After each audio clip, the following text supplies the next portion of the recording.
Yeah. Big dog back, I'm commanding the troops. I got a legion of angels that stand there commanding my hand, I'm commanding the room. I make them jump from the floor to the roof. They wanna do me Shador. They wanna try to ignore that your boy is the truth. It ain't no dim in my light. It ain't no breaking this buck. I'ma buck up on you. I can't be nothing but solid. Feel like I'm stuck on my tooth. I don't know what else to do. Establishing boundaries. People don't take it too well. Guess they gotta go if they move. I was in Greece, swimming the sea like a pool. Healing my knee, let it soothe. Sorry, doc, if I don't jump off this yacht, it's an L. I cannot lose. I'm breaking the rules. Octopus salad, I hate.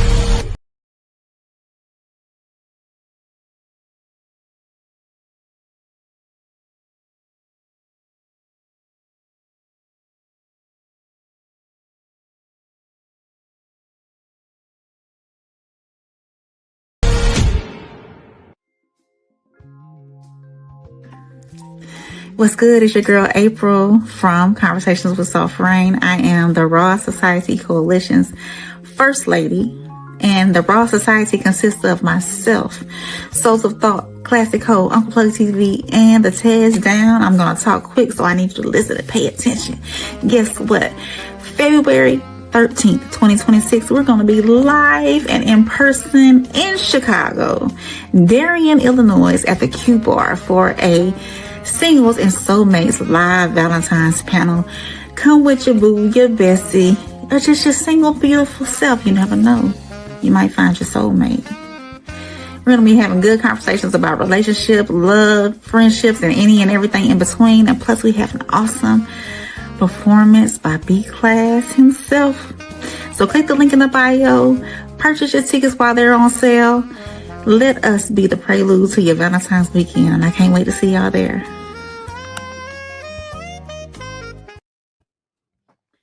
What's good, YouTube family? It's your girl, April, better known as Soft Rain from Conversations with Soft Rain. This is Tuesday night, and we bring you No Middleman panel on Monday, Tuesdays, and Wednesdays. This is Tuesday night. How you doing today, Souls? I'm doing amazing. It's a blessing to be seen and not viewed any day. Oh, definitely. But we like to welcome everybody on in. What's up, Sko? What's up, Uncle Plug?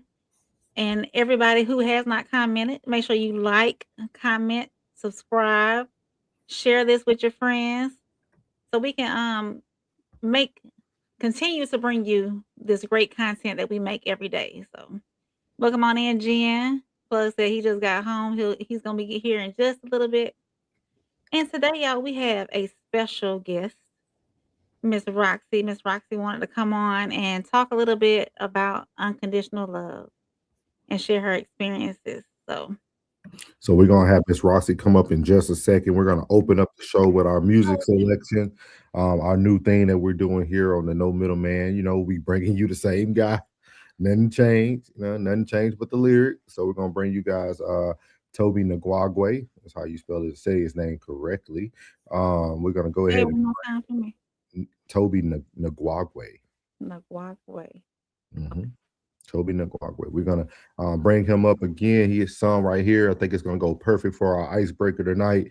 That's gonna be brought to us by our good friend Roxy. We're gonna be talking about unconditional love, and this song is called Love. Hey, y'all gotta chill. All right, here we go. It don't matter. Look, on God, like the month of February, you should know it's all love now. I tip my hat to the ones who got cut before your boy, word to Kung Lao. Though you shine like a rollie full of diamonds, you could never be a bust down. You're the perfect score, no touchdown, but the perfect one to make a love child with. Ooh, I got a niche, but it's in a place that only you can scratch. The firewood lies inside my heart, needs the perfect flame, you're the perfect match. So if you could, better yet, I know you can. I just hope you feel obliged to give a G like me the opportunity to possibly slip and slide to your heart. Yeah, and press all the buttons that decimate your guard. Yeah, cause it's hard to renovate what someone else tore apart. Yeah, and a love as deep as the ocean still contains sharks. Yeah, don't let them gas you up, it's just fun. Yeah, every single person that I know desires something real as hell, but heaven knows that you can't dilly-dally or go to and fro. You got to dive in it from your head to toe and just float. Let's see, a love is for anybody willing to get soaked. And if you ready to get wet, let me just pull you in. Yeah. Till the deepest bend of the way. Nah. Yeah.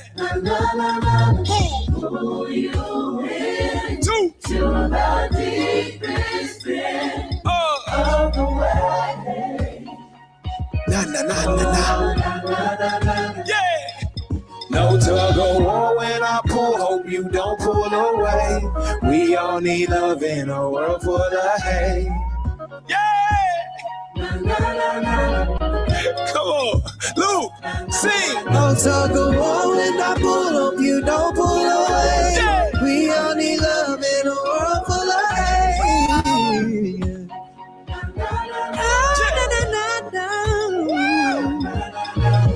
Pull you in to the deepest bit of the wave.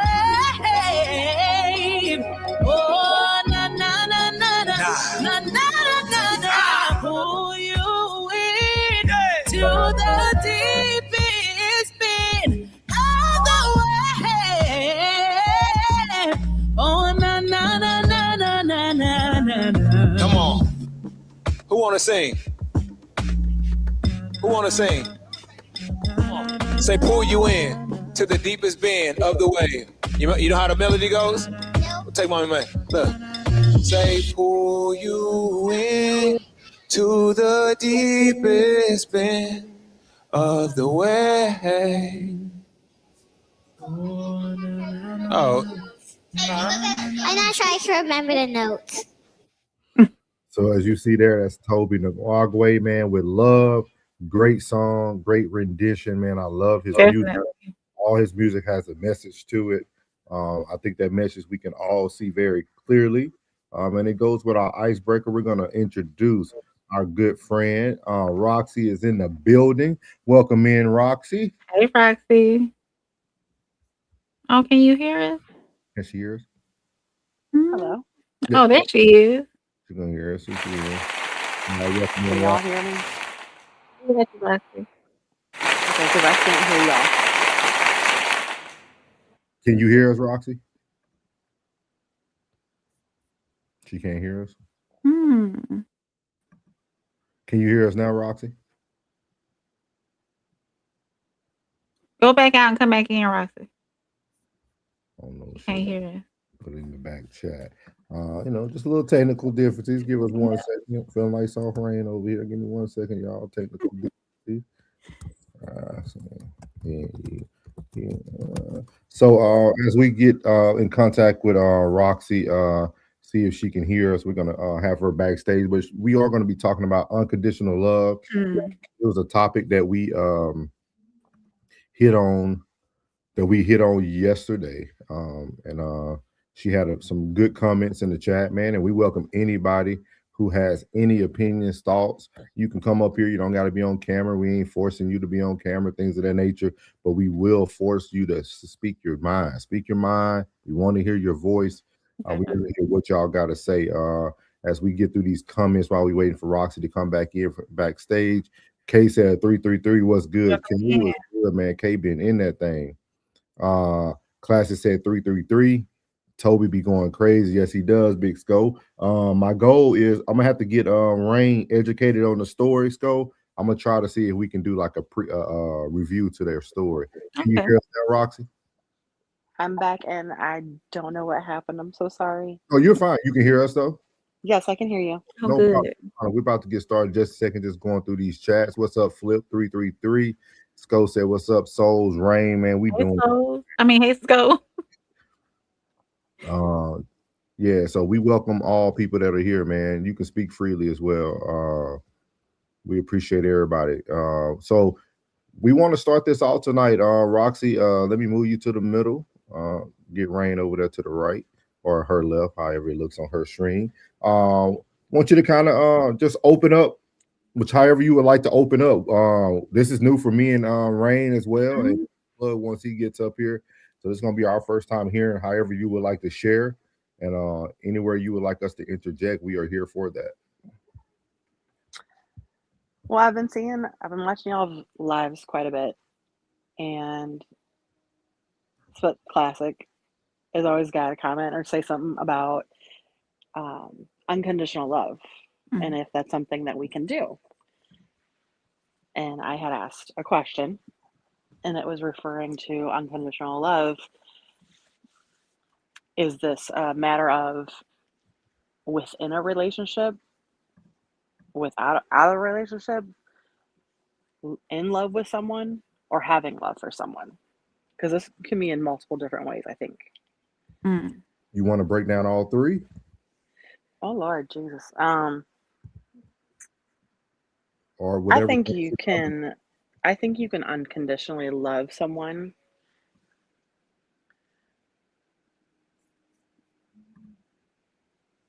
I Go- absolutely think you can unconditionally love someone and not be with them Okay. in a matter of a relationship because you want the best for them, and sometimes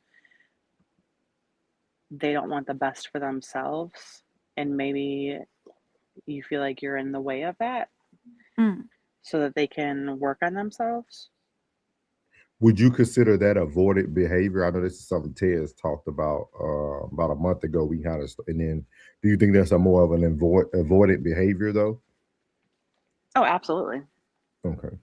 Are you familiar with avoidant behaviors? Yes, I am. Okay. So what does it look like to you when you feel like you can love someone unconditionally, but you also know that you need to give them the space and the capacity to kind of figure out what they need, what that looks like for you, or have you experienced that at all? I believe that I've experienced that in the past. Um, Unfortunately, too recently. And this person, I was with them through a lot, and I was with them through things that they wanted to work on, and they kind of they had a mental illness that I had found out shortly after we had got together, and it turned into not being the same person that they were. Mm. And it changed the person that I met, changed the person that I knew, changed so much of this person's character. And I was riding it out because Hmm. I was wanting this person to get better for themselves, not for me. It don't matter for anybody else. It was for them because they weren't the person that they wanted to be. They weren't the person that they had told me that they were and that they were trying to be and working on. And they had kind of let that go of themselves. Okay. And it turned into a dangerous situation Heard. Mm. Can I ask? where it, Oh, I'm sorry, Miss Roxy. I'm sorry. Go oh ahead. no, no, go ahead, ask. I don't want to step over you. Are you done with your thought? I don't want to break you. Well, it had turned into a dangerous situation where I literally had almost lost my life. Mm. Not just lost me, but lost my life. Heard. And I'm At the working hands of that on person. I'm sorry. I'm working on that process now of healing myself and doing what I have to do to be better for me and be a better mother and a better caregiver to my mother and be who I know that I can be and who I'm supposed to be rather than just be this broken person because of this and having to let go of this person and really, really let go and fall back and pray and hope and that this person takes care of themselves because it doesn't matter of all the things that we had gone through in that amount of time, but it was something that I care for this person regardless of how they treated me, how whatever they did to me, and I want this person to get better for themselves, not for me, not so we can be back together, not so we can have anything, not so we can even be friends, just so that they can be better for themselves. Heard. So, Roxy, can I ask you a question? How long did you know this person before you guys started dating? It wasn't very long. They had just moved to this area, and Okay. I typically don't date in my area. Heard. Um, What intrigued you? Like what brought you in so quickly? Very charismatic, very upbeat, very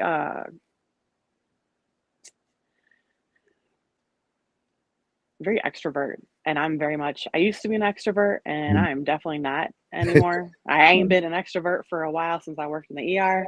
Okay. But I'm very much an introvert now. Like, I pay for my house. I like hanging out at my house. I like being at my house. So, I don't so, want to pay out to be at the club or a bar or anything like that. But that was never my personality before this. so this person drew you in because they drew something out of you that you kind of desire to like bring back for yourself. In a sense, yes and no. Like, I wasn't necessarily trying to necessarily be more extrovert, Mhm. but it was just one of those things. I wanted to give this man a compliment. I gave him a compliment, and it progressed from there. So you was the initiator. I like it, Roxy. I like it. I like it. Come judge.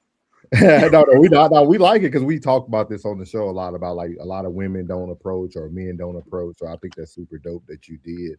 I'm gonna ask you another question, Roxy. So if you had a perfect world, right? Let's say everything didn't happen the way it did. What did you see, or what was your vision for you two? Oh, we would have been married by now. We Okay. was engaged.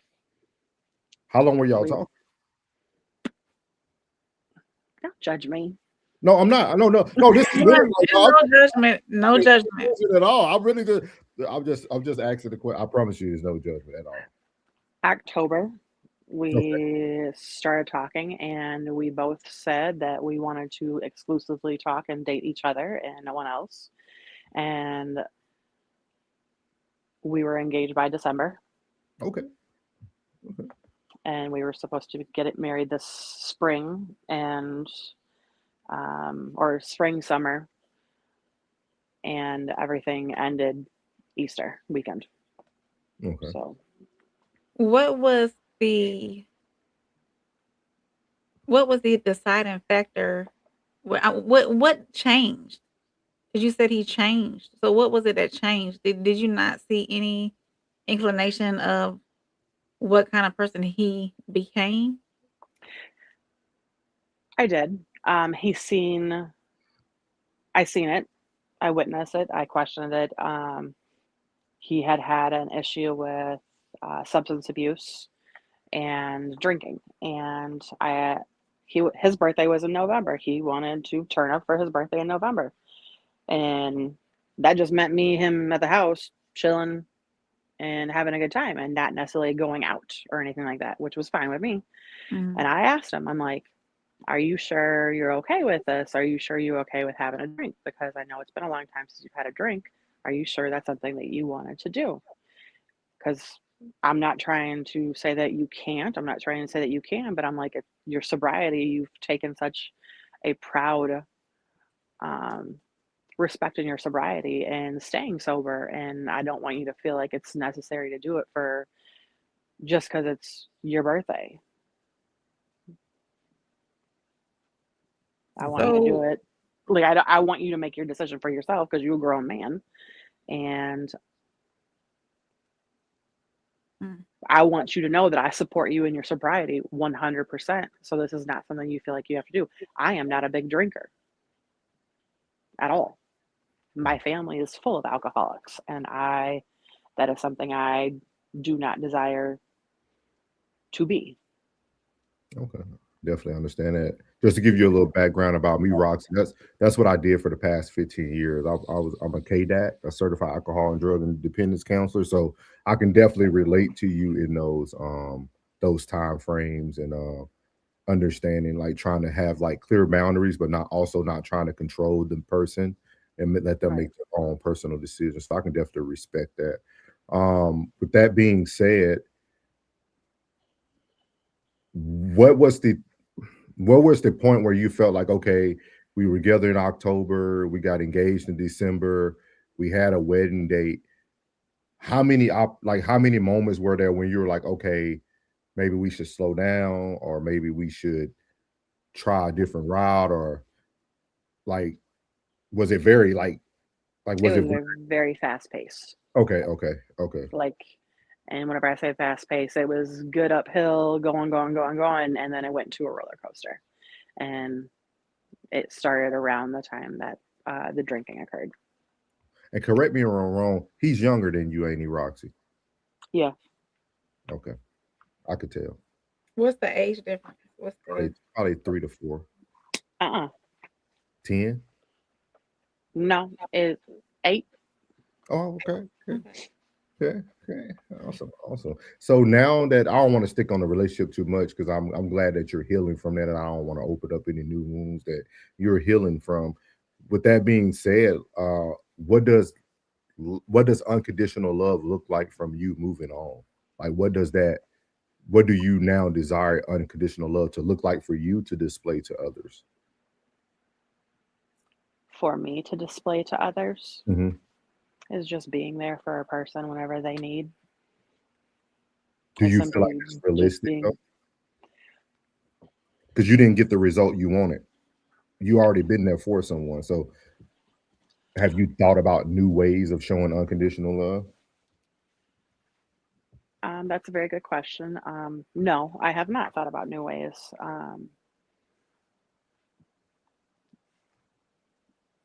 I'm not sure, honestly. Don't worry, Rox. We're gonna do a 30-year series on this. Don't even worry. You ain't gotta Oh, we ain't gotta unbox it all today. We ain't gotta unbox it. I'm serious. I love this conversation. Yeah, I love this conversation. So Mhm. I'm just trying to give you some things that you can think about as well while you're on your healing journey, right? Because you're going to hear a lot of the cliche things from people. You're going to read a lot of books. You're going to oh listen to a yeah, lot of podcasts. But just coming from like my own experience, I feel like now we have to recreate what reality now looks like for moving forward to new relationships. agreed. I very Um, much understand that. I realize a couple things is that I was looking at feelings more than I was looking at facts. Mm. My therapist told me that, and I go to therapy every week for it. Um, Congratulations too before Yeah. that. Healing from this um, was a big deal because I have a 10-year-old daughter, and she did not witness a lot of things, but she was in the house. She didn't hear a lot of things because she was upstairs in her room doing her thing. But it was a lot of, The energy um, in the house was she felt that though, most likely, yes, even though she didn't absolutely. see. Yeah. And I hold anger at myself for that. Um, but I know that I am doing my best to do the healing and the work that I have to do to be the mother that I want to be for her and to be the person that I want to be and be the person that's healed and not broken and survived and not a victim. Mm. Roxy, if you don't mind me asking, what are some things, what are some exercises or what are some things your therapist has you currently doing? This is to help other people who are watching right now, right? Definitely. Because everybody might not have the resources to either seek therapy or don't have trust or haven't found that perfect therapist. So like what are some things that you're currently working on that you feel like it's like something that you wish, man, I wish this was just in my daily routine every day before I even went through this. Something is journaling, is writing down things and writing it down and then taking it outside and setting it on fire and then letting it go and releasing it and really, really releasing it.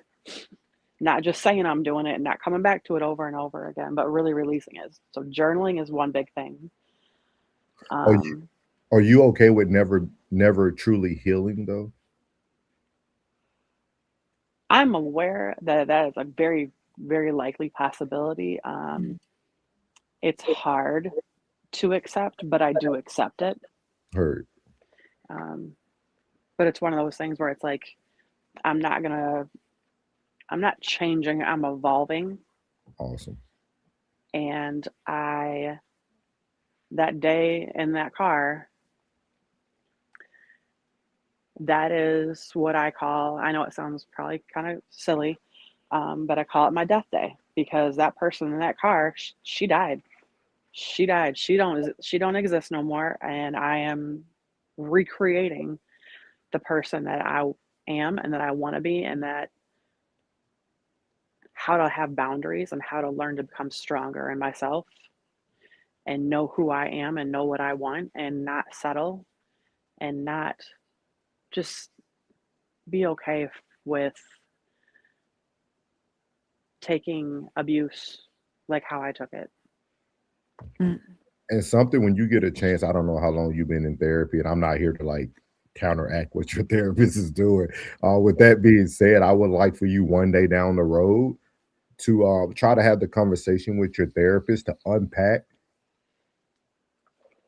do Roxy really need to change, or was that just a bad episode?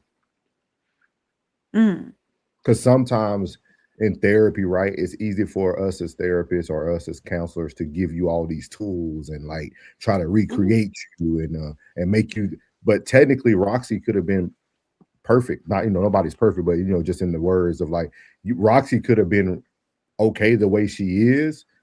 So is it some things that she probably can tailor? Yes, but I would highly encourage you, and this is just some counter transference for myself. Like, that's something I didn't do when I lost my mother. Like, I still deal with grief, and I didn't utilize grief to like, I made it become who I was and didn't understand that I was already whole, if that makes sense. That does make sense. And I So appreciate that. yeah. So I would definitely say, I would definitely encourage you while you're in therapy, and it could be something you do on your own. You don't have to, if you don't feel like your therapist is ready to unpack that or they're not moving in that direction. I would highly encourage you to kind of make a list of your pros and cons of like, hey man, this is the Roxy I still want to maintain regardless of what relationship I'm in. Like, these are some great qualities. Yeah, that this outfit didn't fit that person, but it doesn't mean that that outfit won't fit the next person.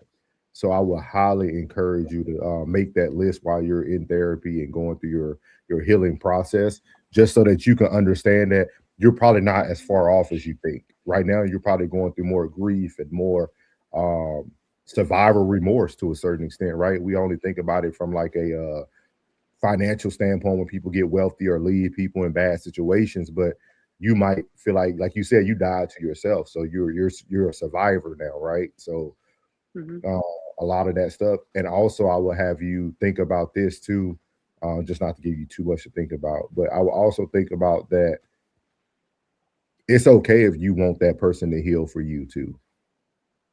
Not meaning that you want them back, Right. but it You also, want to see them in a better space. yeah, it's also something that you will be able to say, you know what, I encountered this with this individual. I went through this experience with this individual, and now we're both better. Yeah, we're not together, but we're both are truly better. Yeah. So I think I'll be able to unpack with my therapist probably once they find him and once we deal with and the court system has dealt with everything. oh, so you got a whole this you got other entities, you got other external things going on too. Oh yeah, Oh, okay. absolutely. Okay. Heard. Okay. Okay. So it's one of those things where like even though I feel like I'm still living in survival mode because I have to have my head on a swivel everywhere I go, every time I step out of my house, every time, even I'm in my house. And I know that because a lot of stuff happened in my house, and it's like a constant reminder almost. It is very much so, because my bedroom is the room where everything happened, and not the ending of everything happened, but where the end of everything really started. Yes. Did all I'm trying, it's a lot to take in. Did all of it start after the drinking started again? Or was it or did some peak out and show before that? No, it was the drinking. Oh, it was okay. It was the drinking, and I had taken him to a hospital down south because he has severe mental issues, which I pray and hope that he is getting help for, and not just saying that he's getting help for or anything like that, or saying he's going to do this, because he also had gone and become a substance abuse counselor as well. So he's like, I know all the tricks, I know all the answers, I know all of this, but it's okay, but how are you implementing those into your life? Mhm. Right. And you can want something and you can self-sabotage yourself and not act in the way that you want something. Definitely. Yeah. And that is one thing that I know occurred. And the paranoia had just became too much, and where I wasn't in control of my phone even, and I wasn't going anywhere alone, and I wasn't going anywhere. Like groceries were being delivered because of this, Mm. because I it I didn't do anything, but it was the assumption that I had done something, or that I was doing something, or that I was planning on doing something because of his past trauma with relationships of always being cheated on. I'm gonna let you know something, Roxy, and I could be wrong, and you can let me know in the future if I'm wrong. His trauma wasn't relationship; it was his relationship with alcohol. Oh yeah. I think it was probably, honestly, that's a very good truth. But I also think it was his relationship with relationships and his relationship with how with his mother whenever he was a younger child too. Mm. And Because you said you work in the ER, so like not to be in your business, are you like a I nurse? used to. I Okay, used to work in the ER. I don't work in the ER anymore. I actually just take care of my mother. okay, Um, I'm her sole caregiver. okay. So you always been in that role of a caretaker. Oh yeah, since I was young, even in like middle school. I remember doing that with family members who had gotten sick and came home on hospice. He brought you a And lot of sense of satisfaction, didn't he? he did. And he was there for me like no one had ever been there for me. Mm-hmm. And he supported me whenever I was sick. He took care of me. Um, he did everything right, and then it went really, really wrong. And whenever I say wrong, it was the drinking, the obsession with controlling what I was doing, where I was going, who I was talking to, where I even looked, in what direction I looked. Um, You so were the, that's where it became to the point where I felt like a prisoner. and have you been married before, Miss Roxy? No, Okay, just the one child. yep, Okay, or just the almost. okay, I had almost been engaged a couple times, but okay. no. Is your ultimate desire still marriage?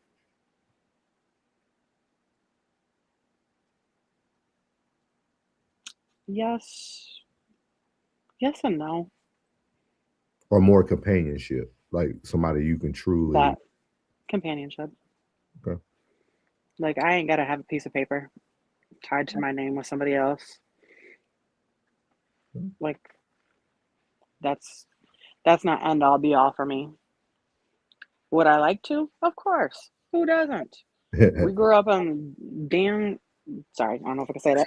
No, you can say whatever. On You're fine. You're fine. Disney fairy tales of falling in love and being Wait a swooped up minute, by some we were playing hero, weddings whenever we were kids. and oh, such false advertisement, I swear. Mm-hmm. And it's like, okay, but you also got to learn how to save yourself. Yes, yes, Absolutely. we do. Well, Roxy, I would love to like unpack more of this, and I'll have Rain kind of stay in contact with you to see like what angles you would like to attack this. I would love to like unpack this, even if it's like a monthly or a weekly update on like how everything's going, how everything's unpacking in therapy. I would love to like talk more about this. I appreciate you even having the courage to come up here and Absolutely. give your story, because that takes a lot. So I would definitely encourage you to continue to talk about it, because therapy is not just a session; it's everyday life, right? So Absolutely. make sure that you're not just withholding it only for a session. Make sure if there's something you want to discuss that you can reach out to Soft Rain, or I don't know if I would talk to her, Roxy, but if you feel comfortable talking to her, go ahead. I'll just mess with Yeah. Ray. But I would definitely love to like keep unboxing this, talking about it. And then maybe we can never know, man. This might be a new series or something, unboxing emotions or something. We never know. We never know what it is. But is Oh there Lord. anything you would like is there anything you would like to say to everybody who's watching? Any encouraging words you would like to give before we get to the rest of the show? And again, we really appreciate you. All gratitude for you coming up today. Definitely. Definitely. Well, thank you very much for having me. I really appreciate it. And I just want everybody to know, just love yourself, know your worth, and believe in yourself. If you can't believe in anybody else, believe in yourself. And don't just talk it, start walking it. Heard. Definitely. Thank you, Roxy. Well, we appreciate you, Roxy, man. You're welcome up anytime you like. Always reach out to just Soft Rain. I know she has your contact information. So Mhm. let us know. We can make this a weekly thing, a daily thing, whatever you want to make it. We can make it that. But again, we appreciate your time. And guys, this was our icebreaker on unconditional love. And we appreciate you, Roxy. Thank you very much. I appreciate it. You have a Thank great you, night. Roxy. You too. So we're gonna get to some of the comments. Yeah. Yeah. Man, that was good. That was great. Yeah, that was good. Thank Hey, you, Roxy. yeah, man, that was deep. Mm-hmm. I like that type of stuff, but that was dope. Let's see here where we're gonna start. Yeah, okay, we'll start right here. Georgette said, I think unconditional love works for kids, but we have to have healthy, healthy boundaries when dealing with others. Ted said, Roxy in the building. Kay said, I think there's always a condition, even if it's just normal and fair, bare minimum conditions and boundaries. You can keep loving someone past those conditions, but it will cost you a part of yourself. Definitely agree. Hmm. He said, if someone violates basic boundaries, you can't keep loving them without disregarding your own personhood. Mm-hmm. Okay. Sco says, so he was putting up false narrative until y'all really got into the thick of the relationship. Well, when he turned back to alcohol was when it really showed. I should have asked this, but I was wondering if it was showing before the alcohol started back. And maybe she just didn't see it as well. Ted said, I think people should abandon the idea of unconditional love completely. Not because it's not a good idea, but because it isn't realistic and doesn't exist romantically. Skull said, hit the like button, it's free. And he also said, burn some sage and cleanse your house and get the bad spirits out. And some jasmine too.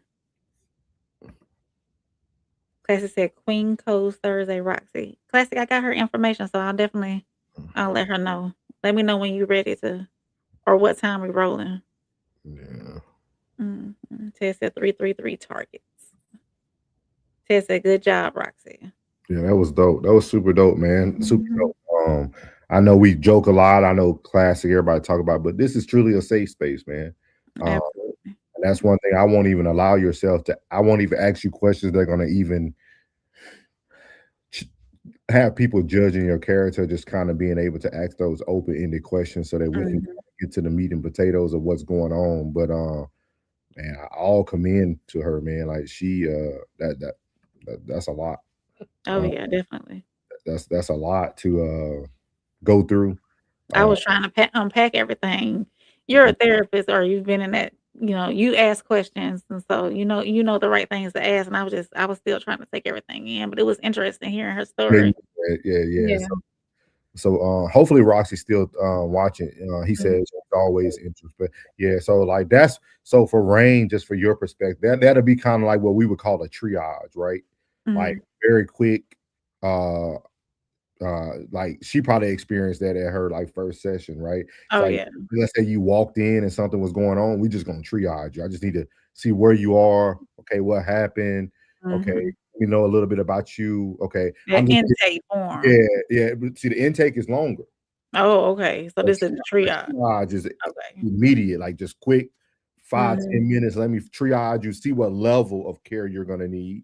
Right. Then once we do that, we'll take you and we'll bring you come back for an intake. Intake is normally about an hour and a half or so. Mhm. That's me. I'm not gonna just ask you were you married. I'm gonna ask you where were you born? What's your childhood like? Like I'm gonna ask you everything All in those deep.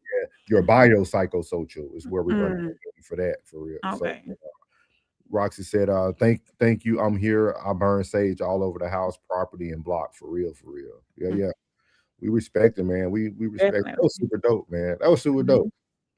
That was super dope. And if anybody wants to come up, just let us know. That felt good, man. It felt like Mhm. old day. That was good. Mm. Um, I almost said plug. Sco said, I think the signs were always there and they were stuck in the honeymoon phase for so long, just battled the blind eye to what was real and what wasn't. I don't know. Mm. Sco. I don't know. That's why if y'all notice, I haven't made any preconceived notions. Like that's why I really want to unbox it with Roxy. Like I think it'd be a great thing to do because Mhm. sometimes, I don't want people to my fear is people getting away from things that are in reality that are true. Like I Yeah. do believe that some people believe in first love at first sight. Some people feel there's unconditional love. Just because I might not believe in things, I never want to give such a strong opinion to someone's situation Mhm. turns them for who they truly are.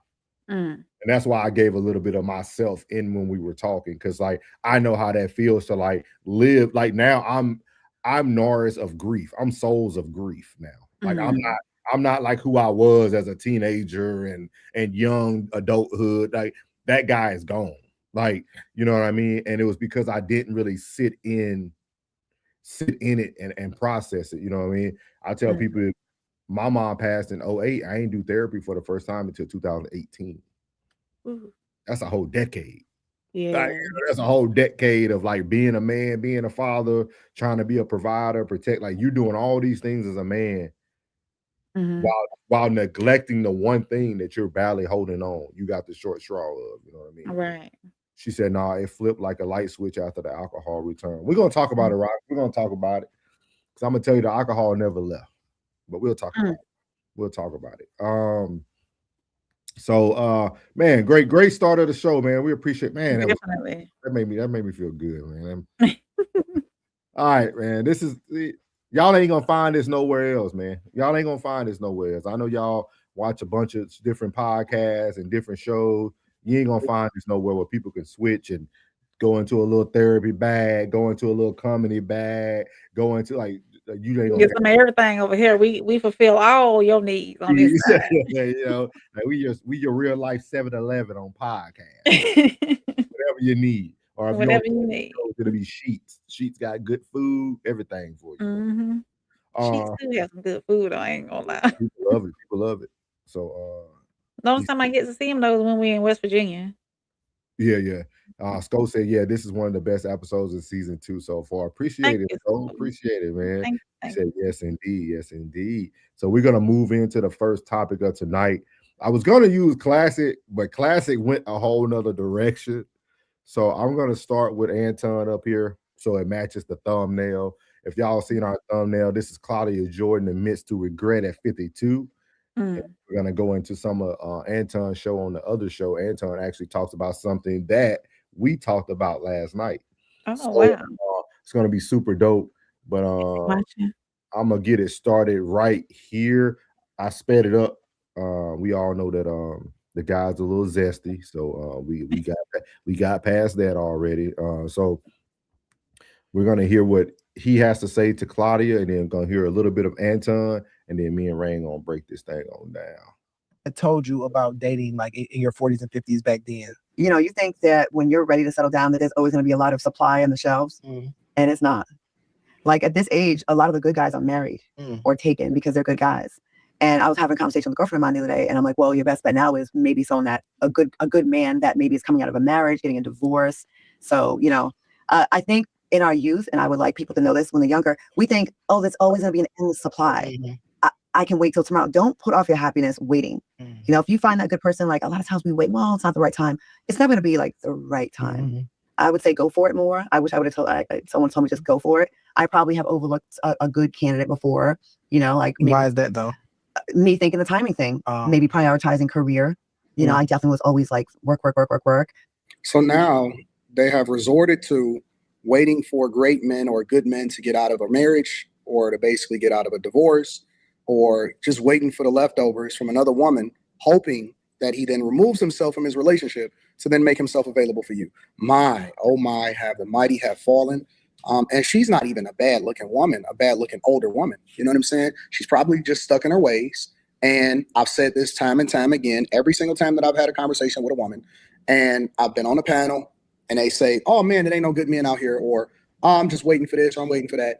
Listen, you got to pick. You're going to have to pick which one that you want to prioritize, the same way that men have to pick how they prioritize their lives, in which they then get what it is that they deserve, not what they think that they deserve, right? And so when you think about it from this perspective, as a woman that is very, very decent looking, as an older woman, if she can't find a person, either her standards are too high, or as she admitted, she probably passed up on the guy that she was supposed to marry. That guy then has now moved on to, you know, greener pastures and a better situation, instead of somebody that felt like they needed to be a career woman. And don't get me wrong, I'm not saying that it's bad to have a career or to be a career woman.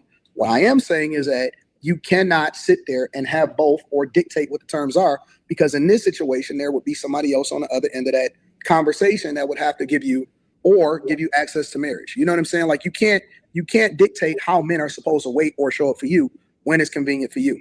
Men control access to marriage. It's always been. I never thought I had enough cushion built up to like relax and take my foot off the gas and start a family. And then that just go on and on and on, and then you be 100 years old and they like it's still working. And I think I will say specifically with why is his feet like that? I don't understand it. Black women. And why do women always feel more comfortable? Never mind. Let's just continue. I feel like we don't really have the luxury to think that we can kind of take time off like that, you know? And I specifically say Black women because like we're usually the backbone of everything, you know, not even just with our families, but with our friend circles. Like it's always something for us to do. We're always taking care of somebody else. I don't have children, but I'm always like feeding a friend or taking care of someone or helping somebody out or doing a favor. And I think that's a cape that we put on ourselves. No one told us to do this. It's just something in us that we do. And if you think about the Black woman in your life, you probably think, she's like a superwoman for everybody else. When does she slow down for herself? I think with Black women specifically, it's harder for us to ever feel like we can just kind of take a break. We have to be. So she goes into a long rant about the movements and Black women always being the front line of everything. But I want to start with you, Rain. What do you think about Claudia Jordan's thoughts on the being 52 now, no kids, she's not married. She feel like, you know, the advice she gives her friends is to get a person who's like recently out of a marriage and newly divorced or things of that nature. I don't know if you guys, I know Plug was at work, but we all got, I know myself and Rain was in the chat for Classic as well. I think Classic and Anton said pretty much very similar things. Classic went a little bit more in depth. But with that being said, what is your thoughts on Claudia Jordan? She doesn't want to settle. She doesn't want to. I feel as though she doesn't want to give up her reins. She doesn't want to be a submissive wife. She doesn't want to be submissive in a relationship. You can tell the way she projects herself that I'm not gonna say she's masculine because she is a feminine woman, but her standards are probably set too high, and she's gonna forever be single. She's 52, no kids, a beautiful, gorgeous woman on the outside. Sometimes you just gotta settle. I'm not saying settle for everything, but she's probably looking for somebody that checks all of her boxes. And all those boxes at this big age is not gonna be checked. What Hey, is your Plug, what's what's up, your Plug? thoughts, Plug? What is your thoughts on her, Plug? Imagine that beautiful hair, beautiful eyes, beautiful nose, beautiful lips, voluptuous titties, She's gorgeous. sexy legs, nice waistline, and that monkey ain't monkeying. That might be what it is. That might be what it is too. Hey, I'm telling you something. I tell you, like when that is good, a man will accept a lot from a woman. A lot. He'll put that cape on, take it to the cleaners. So there is power in the P? There's exception. Exception. Oh, there's exception. Okay. Exception. I mean, she's great eye candy. I'm pretty sure a lot of men would always invite her out. You know, hey, would you like to go to this gala with me? Oh, got this banquet. Would you like to come? Oh, my company's throwing this party, and she's great eye candy. And then get her to the crib, that passionate, hot little movie kisses and and then we finally get there and be like, womp womp womp womp. Well, that'll do it. I'm out.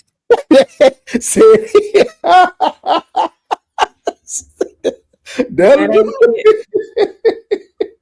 That's all I was thinking about today when I watched this. I was like, that thing ain't hidden, boy.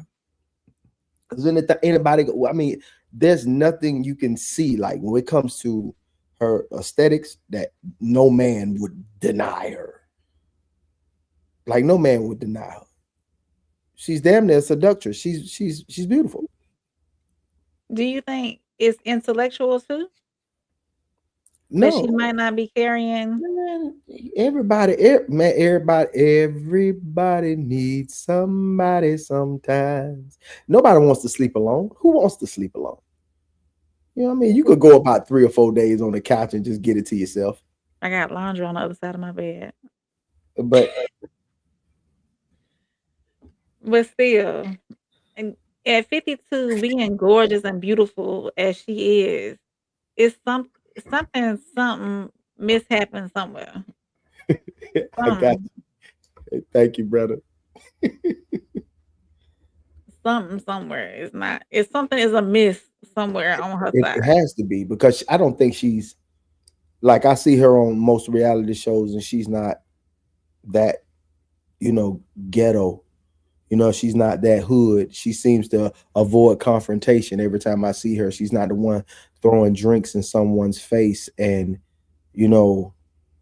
but at the end of the day, she's like how old is she? 50 something? She 50 something. 52 years old. Any man would, just the aesthetics will cuff her and her accomplishments will cuff her, but she's not cuffed. And no kids. They don't have to worry about being the bonus dad or stepdaddy. They don't have to worry about she don't have any kids. She's not coming with any baggage. So what is amiss? Is something amiss somewhere? And she's being choosy in a section of the world that's very, like, that number of homosexuality to normal is like extremely high. It's higher than the average rate. You know what I mean? I did do a little bit of research on some of the men that she dated. She's dated some NFL men, Genuine. She was married for 1 year, I think, if I'm not mistaken, if the facts were correct that I looked up.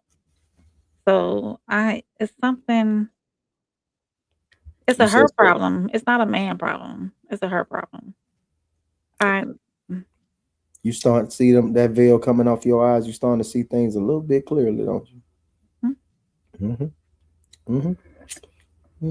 God bless you, child. Appreciate y'all. Put that oil on your forehead. Somebody been blessing that temple. What you think? Souls? I'm just letting you. I want to make sure y'all completely done with all your thoughts. Oh, yeah. So I can unpack mine. I'm gonna let y'all got all your thoughts out about it. I need to write some notes down while you unpack. You got to. I'm gonna say what nobody's saying. This lady was born in 1973. Okay. She was born 4 years after the feminist movement pretty much almost ended. Feminist movement started in 1960s. Who was the head of that feminist movement? The black woman. No. No. Who was the head, Plug? Who was the head of who led that whole movement? Some white lady. Yeah. Okay. What does she look like right now? I'm not a feminist, so I don't. What does she look like right now as you look at her? She looks like a chocolate Barbie doll. She looks like a black Marilyn Monroe. She still wears her hair in the same 1960s, 70s hairstyle. She wears the same proper dresses like Leave It to Beaver Mama wore. Like she is still displaying the same things that she grew up in. She never evolved. And the people, well, no, it's not that. So this is just another angle. I could be wrong. Y'all could be right. This is just what I thought about, because it's easy to say all the negative stuff that social media says about black women, this and that. But when you think about the time she was born, she was raised by a woman who literally just went through the feminist movement. Like our women today don't have the same excuse like her mom would have had. Does that make sense? Like, yeah. Keep going. When you are raised in a movement, you don't have the hindsight that we have today. So she's raised in a feminist movement in the city of Rhode Island. She also won the pageant in the city of Rhode. She was Miss Rhode Island. Like, then she went from that to becoming a host on one of the whitest shows in America, Deal or No Deal. Oh, yeah. Who Wants to Be a Millionaire? Then from there, she went from not just that, she went from The Celebrity Apprentice.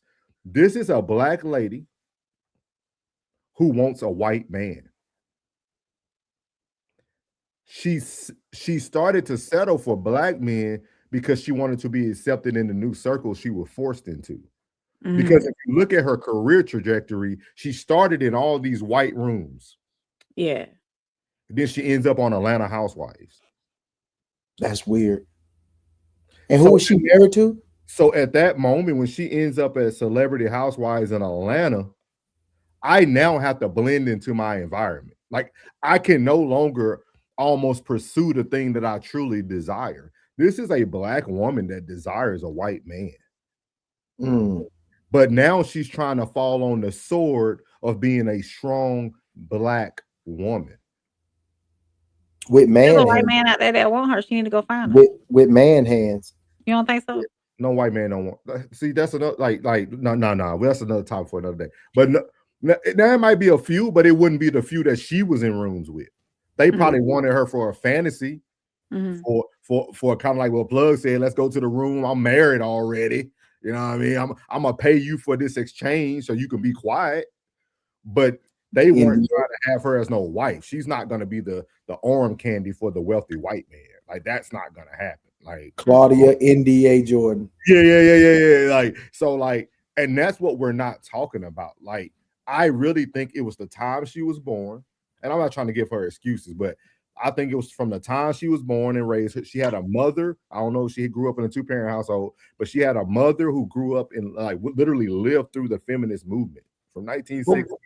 What were they doing in Rhode Island? That's what I'm saying. Like Rhode Island. Maybe her dad was white. We got to look up like more of the history. I don't know too much about her personal life, but when I really just sat there and looked at her, we display on the exterior how we feel on the interior.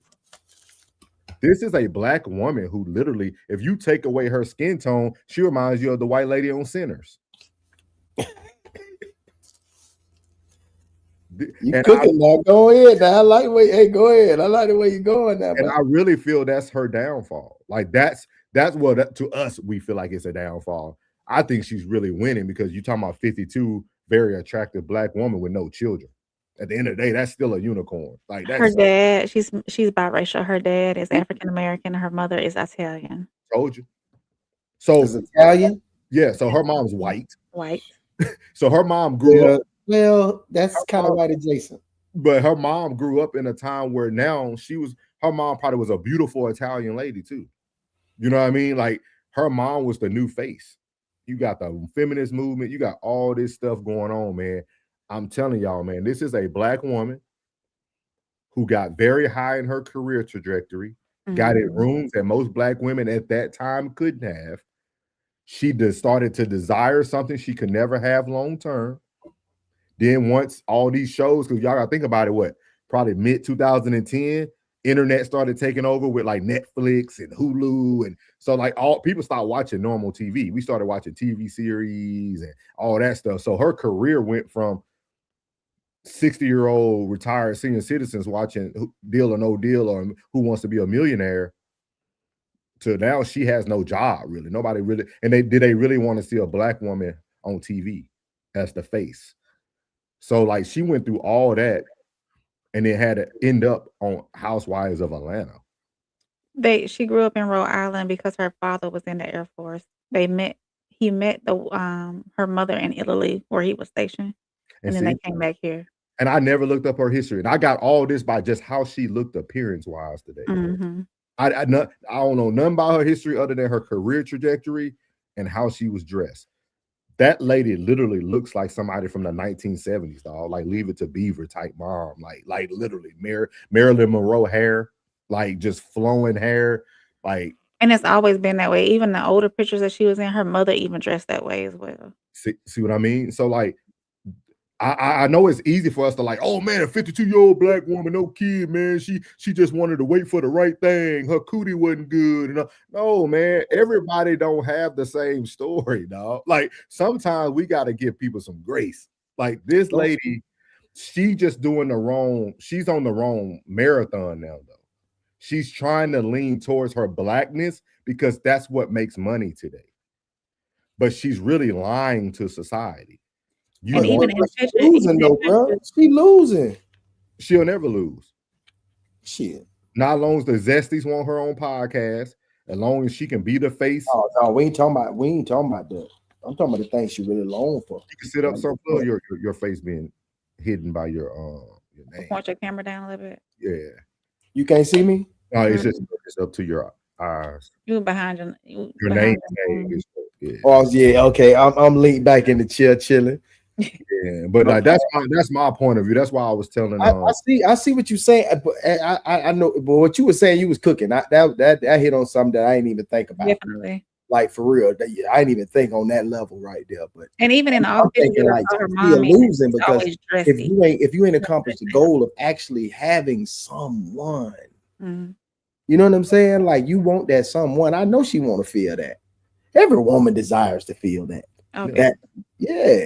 You just don't want to get patted on the ass in the kitchen while they making some grilled cheese sandwiches. She just don't want. How long she make grilled cheese? Black man. She don't want a black man though. That's what she needs to go ahead and tell people. Like I think more and like even like I see Classic in the chat. I know he's saying that she butchered men for years, but go back and look at her resume. When did she start that? She wasn't doing that while she was on The Celebrity Apprentice. She wasn't doing that when she was on Who Wants to Be a Millionaire. She started that stuff when she had to fall into the rooms of black people. I'm hearing you. I ain't gonna deny you, bro. When you right, you right. But she losing though, bro. She'll never lose. Shit. Unless her looks go away, she'll never lose, dog. That's always one. For real? Call man, hey, but it's a lot of pretty women out here, man. Think about this, plug. Natalie Nunn was on Cam Newton talking about Shaq buying her a car, and she looked like a man. Who? He said her and Shaq never dated though, but he bought her like a man. That's something to unpack too. Yeah, who looked like a man? Natalie Nunn. Who the hell is that? I know. I didn't know who she was either. Like that's what I'm saying. That's what I'm saying. She's part of the daddy. But she's on Cam. That's what I'm saying. Like there's always an opportunity. Like And I really feel, you know what I thought too when I was looking at Miss Claudia Jordan here? Y'all know what I thought about? Miss Cheyenne Bryant. I said, boy, they coming out in droves now. Two peas in a pod. You can start seeing a bunch of attractive older black women making that bad by talking about failed relationships, what they see in the black society, because it's people are going to listen to them because they are attractive. Like people are going to at least watch them. It doesn't mean hate pays you just as much money as enjoyment and entertainment. Like people hate you and you still get 1 million views. It don't matter. 1 million views is 1 million views. So like that's true. That's true. So I'm telling y'all, look out, man. She's the second one. She's gonna be you got Claudia Jordan, you got Cheyenne Bryant. You're gonna see some more go on this tour. It's gonna be the True Baddies tour.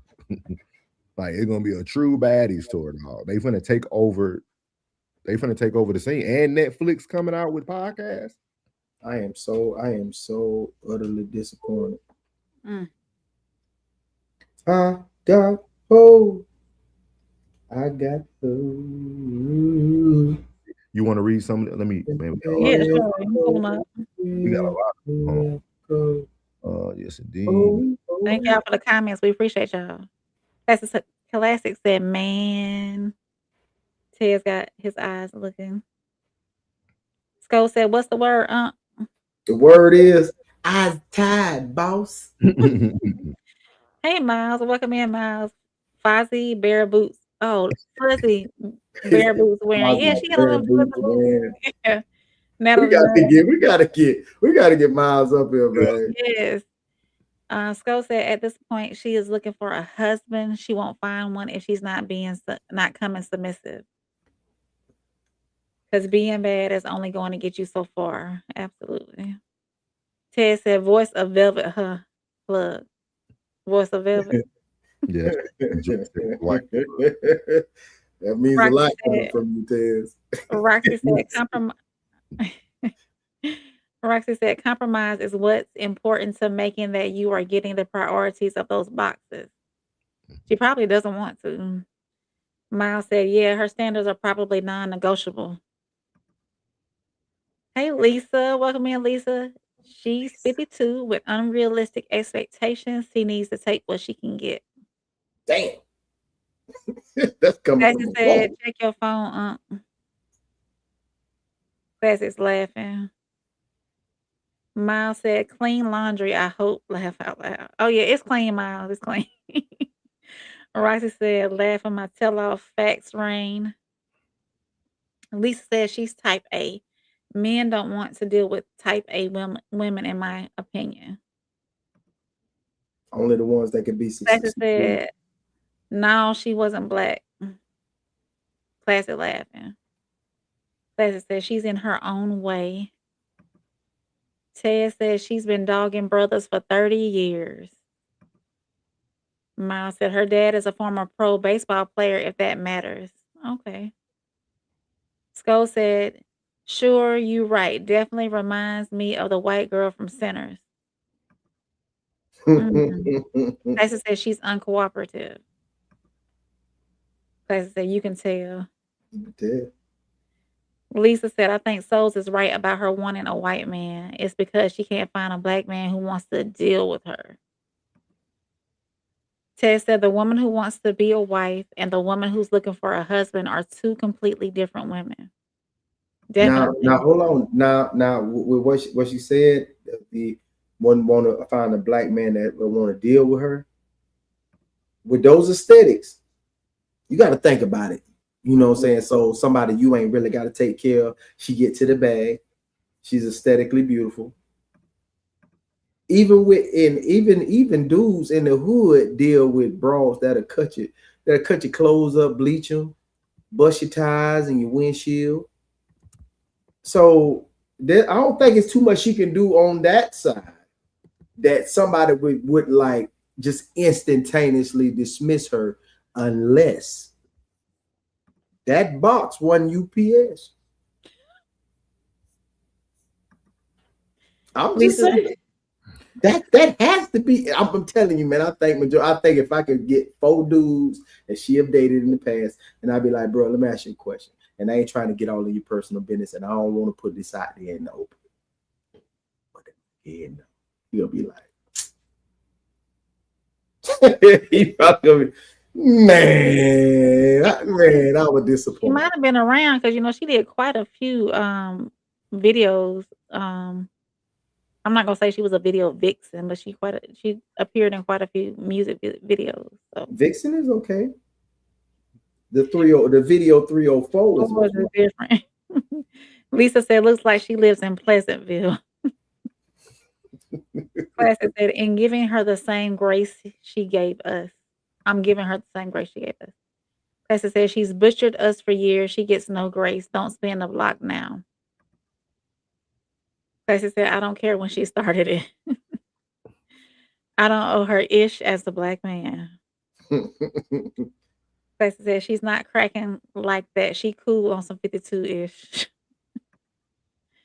Skull says she used to look way better than she does now. Well, she's 52, Skull. Yeah, she is. Classic says Cheyenne is light too. I don't know why people say she's so bad and ish. She cool on some for your age ish. Oh no, she bad. Come on, y'all. We trying to act like she a 10. She undeniable now. Hey, both of them bad now. 10s don't wear that amount of face decoration. Yeah, but she looked like she'll still be straight in the moment. Ted said, "Let's not gas her up. She's undesirable.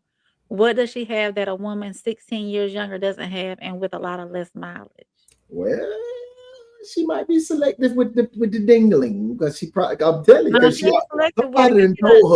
somebody told her that box ain't in the warehouse. I'm telling you. Somebody told her that box ain't Amazon now. I'm telling you now. Somebody done told her. Somebody said that's probably where her gripe comes in. It's like, why it's always got to be about that? Every time I got everything I need, I got this and that. And then they sit in that silence in that room and be like, was he telling the truth? But you got to think about it, Plug. Now let's go back to my thought process or my analogy. She would need some work, right? If that's what she started with.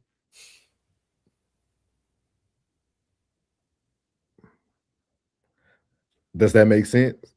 Like, I do feel culture-wise, race plays a difference in like how you explore the bedroom. Oh, Now hold on now. I got a lot of white homeboy. Like, and 60 of them is wiggles.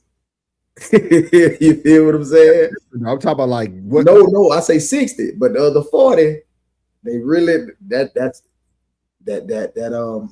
talk to them. If you know what I'm saying, that talk to them. And they had an whole episode on talk to them, talk her through it. You know, no, the talk to him. I'm talking about the talk to him. You know what I'm talking about. I'm talking about that hot tool. Pause. Oh, you know what I'm saying? That is very important. Like, I seen them deal with quite a few women that it was like, I'm like, bro, what is you doing, bro? I don't care what nobody say. I'm not going nowhere. I'm like, nah, she ain't got no shoes on. Like, she got the Barney Rubble toes. Like, they don't even meet. They be like this. And then they got the half a toenail on it. You know what I'm saying? Like, all of them got the little baby toenails on it. He don't care because that thing is that thing is hidden, and he ain't going nowhere. I'm talking about she's sitting up, jumping out of the big F-250 on them 35s. Yeah. So no, bro, that's important, bro. I'm telling you. Go said, I'm talking about Natalie Nunn. Yeah, he was talking about Natalie Nunn looked better when she was younger. Mm-hmm. Ted said she's 52, case closed. Well, 52 ain't old, bro. I'm sorry. Y'all need to get a little old. Y'all need to live a little more, bro. Because 52 ain't old, bro. I'm sorry. You can't debate with bitterness. They're bitter, man. Bro, I'm telling y'all, 52 ain't old, bro. Dog, 52 ain't old. You're not even battling the age, Plug. You're not even battling the age, dog. That's just the one thing they can keep throwing at her. Like, no, I'm 7 years old. Man, come on. No, man. hey, man. It's okay, y'all. Hey, it's okay. I don't know who. She was born in 73, bro. I was born in 80. Y'all trying, man, never mind. Last thing a handsome masculine man wants is a chick that acts like it's weird that you want to be in her guts. Cannot virtual signal now because life didn't go her way. It's some terminology you be using, Ted. It just don't sound right to me sometimes with your vernacular. But when you think about it, when you listen to her interview too, though, on this show, not saying like what she said in the past, how did it make you feel? She didn't really say anything crazy. She just talked about, they asked her, what advice would you give? And like, she gave her advice, and she said she would tell her friends to possibly get somebody who's more experienced and been married. Like, I mean, it's not like she said don't get married. She's not going against the society norm or what we're trying to push. Right. Like, she ain't masculine to me. I seen what I've seen her take control of a crazy situation where women was throwing drinks and acting their ass in public, and she just took control of the situation and was like, hey, y'all need to calm down. Y'all need to stop acting like this. Yeah. Kay said, I'm Puerto Rican. To be honest, I can't relate to all this submissive woman stuff. If she's not driving me crazy, at least a little bit, I'm just not going to feel alive. Yeah, the Puerto Ricans different. They spicy. buddy. Lisa said, I meant black men not wanting to deal with her on a scale of she looks like an individual who likes to lead. Fork in the road. He says left. She wants to go right. Oh, yeah. Lisa, you is. Go said 52 is not old. She only 13 years older than him. Miles says she probably doesn't want the men who want her. Again, non-negotiable standards. I'm pretty sure you can believe that. Miles, y'all are in the same age bracket. Would you consider dating her? Ladies and gentlemen, please put your hands together for Sophisticated Crash Out, aka Tez24, aka the Tez Down, aka the Tez Down Syndrome. What's up, y'all? How y'all doing? How's everything going tonight? Excellent show so far, guys. I appreciate it. Getting me through these long shifts that I got to be on. Plug, come on now. Hello, sir. Come on now. I know you're not gonna go with the hot button talking points of I just thought you only wanted sex. Boy, all this crazy talk that they've been doing on the internet for all of these years about who can throw it down, who can lay it down, flip that thing upside down, whip it and reverse it, and now you want to jump on that team? Double talk all day long. Double talk. No, that's not happening. You mean to tell me that I'm supposed to be with a woman that does not love my dirty draws, that does not want me to jump her bones at every opportunity that I get? No. I'm supposed to be the one to tell her, baby, I ain't got time right now, but I got you later on. That's supposed to be my job. That's not her job. And you doing all of that wearing a Blackhawks hat. That is blasphemy. Man, listen, man. You just gotta live a little more, man. You gotta put a little more. No, I am too young and too viral to be sitting up here with somebody that want to say something crazy to me like that. Hey, no. Hey, the Big Hurt was once that too. And now he doing all the she gonna all get the naked and get in the bed. Get naked and get in the bed. I don't have time for that. If you want somebody to look at you and stroke your ego, then you go find you one of them old bastards who don't mind doing so. That's not Tez. You about to get Tez Down syndrome, exactly so you're what not you getting need to nothing do. at all. Stroke her ego. I'm not doing that. That is a waste of my time. Hey, what I'm saying, bro. Hey, that's probably what you need to do is stroke her ego. All you want to do is touch my poon. No. You're right. That's all I want to do. I want you to make me feel good. all that liberation that I have for all these years, and then you want to get upset with me because I like what's natural? No. Ted, you need a hug. Been giving it away for free. To Pookie and Ray Ray, and now when you meet me, you want to decide to have values.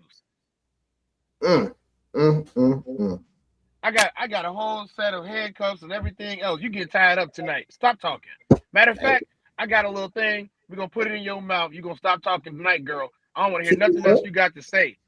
Damn, Uncle Elroy. Playing games. And then they get on these talk shows and then they let people ask them these nice softball questions like they ain't did nothing wrong in their entire life. How about the 9 relationships that she done had with millionaires that done failed? She can't find somebody that want her. What you talking about? Your daddy was a millionaire. You done dated at least 9 millionaires for years. You've been married. Your marriage didn't even last a whole 12-month cycle. You've been engaged 4 times. What you mean you can't find somebody? What you talking You gotta about? tell her, dog. You say, I'm faded and I'm feeling X-rated. She's not looking for a good man. She's looking for a good wife. She wants a good wife. That's the problem. Man, I don't think that it, man. I think she's aesthetically looking at herself compared to the women that she see in real life that we see on TV and says, I think I'm better than her. She's aesthetically old. But when you have that attitude, you acquire that energy. And when you have that energy, certain men don't attract to that energy. She probably just has a real kind of effed up energy. It could possibly be. I don't know her. You know what type of energy she gives off? Grandma Madam energy. Damn. She give off Grandma Madam energy. She upset that the young ones is getting all the attention because back in her day, she got a whole lot of attention. Well, she probably need a younger man. Yeah, it ain't black folks' fault that you had this problem. It's not black men's fault at all. I'm not championing that cause one bit. You didn't want one. You didn't want one. All the ones that wanted you didn't want one. She's been dragging us through the mud for 30 years, teaching all these women the wrong things. It's so many spinoffs of her type too, because she helped them find it, and what they gonna do? Bring her on show so she can talk about her grief. Yeah. All right, let's get to these comments and get to this last topic of the night. You stand up for the last topic, Ted? I'll be here for about another couple minutes. Okay, bet. Let's see here. What did we leave off with? Lisa. Ted, you're something else, but Wow. Okay, here you go. This is where we at. Miles said, let him talk, plug. Let him talk, plug. When they gain some years, they will feel attraction for older women. Mm-hmm. Absolutely not. I'm like all them older. Look at Leonardo DiCaprio. Do you think he's attracted to older women? When you are a Ferrari and you appreciate and value, you definitely don't care about the Ford Taurus that depreciates the minute that it drives off the lot. I am a Ferrari. I am a thoroughbred. I am the top of my gene pool and the top of my line. She better come correct. Ain't no appreciating older chicks. We just gonna keep on doing what we doing. That's what we gonna do. Talk about I'm supposed to go to something that's 52. She about to have a flat tire right now. You know what happens when you leave? What you Melvin leave in the garage? Y'all talking about no kids? What Melvin told Jody? Youngster. What happens to car tires when you leave them in the garage? Girl. What happens? Hey, boy, it's called dry ride. She got a dry all right. box. You like Wagyu, right? No. You like Wagyu, right? Nope. You don't like Wagyu? Nope. So what you eating? Sirloin, top sirloin? Nope.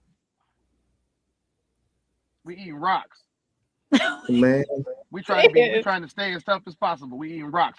I'm getting all the minerals out them things. What I'm telling you right now is when you leave a car in the garage, it get dry rot on the tires. No. And as soon as you try to drive the car out the garage, the tires blow. She ain't got no kids. She ain't married. She 52 years old. All she got is a mouth, and she ain't even using it the right way. Damn. Been dragging my black brother through the mud for 30 years. They want some sympathy. You gonna get some sympathy, all right? Sympathy your ass right on out the door and stop talking. Ooh, yeah. Oh yeah, let's get to the last topic. Classic said Mike cracking if you tell Tez. Oh yeah. Classic said yeah.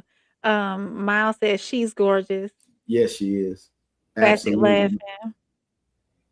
Hey Alicia. Alicia, hey everybody. Hey, Alicia, what's up, girl? I see you changed that profile pic. Classic said, "What the hell is going on, man?" In my slimy voice. What the hell going on, man? Classic said, "Classic laughing." Zound. Oh, I skipped. Okay. Skull said, "Ain't nothing wrong with the older woman. They take care of you and feed you, Tez. Don't knock it until you try it, Tez." I feed myself. Okay. What? Like they even come up with that question, Zion. Like you just, what are you like? What are you doing? You think giraffes know what a Anime. We're gonna go ahead. All anime dudes are weird, dog. But I just think like I can just imagine you just leaving the house and your TV running with Dragon Ball Z going. Happens to me every day. So we're gonna do this last one coming from Nothing But the Truth podcast reaction. We'll push the next topic to tomorrow's show. So we're gonna go ahead and finish up with hey, you ain't gotta do it for me because I changed mine to tomorrow. Oh no, I'm just trying to get off it myself. I know what you're talking about. I will see y'all. Can I give you a virtual hug, bro? Hey, bro. Can I give you a virtual hug? Let me give you a virtual hug, bro. He said a virtual hug. Shoot. I am tired as hell, bro. Okay. But we're gonna go ahead and knock this last one out. We're gonna get them up here. I'm gonna let y'all kind of simmer. Like we're gonna kind of go through this one so y'all can hear what they're saying. Mm-hmm. And question is, tell me when y'all would like to stop. It's gonna actually start after Isaiah speaks. I want y'all to hear the conversation between Corey B and Mac Mall. I think Mac Mall is a famous person, if I'm not mistaken. You can take the comments off. Yeah. See, you like that too, like taking them down. Yeah. So it's gonna be Corey B. I want y'all to hear the conversation between Corey B and Mac Mall. Okay. I have some questions about like what she actually gonna ask him. So okay.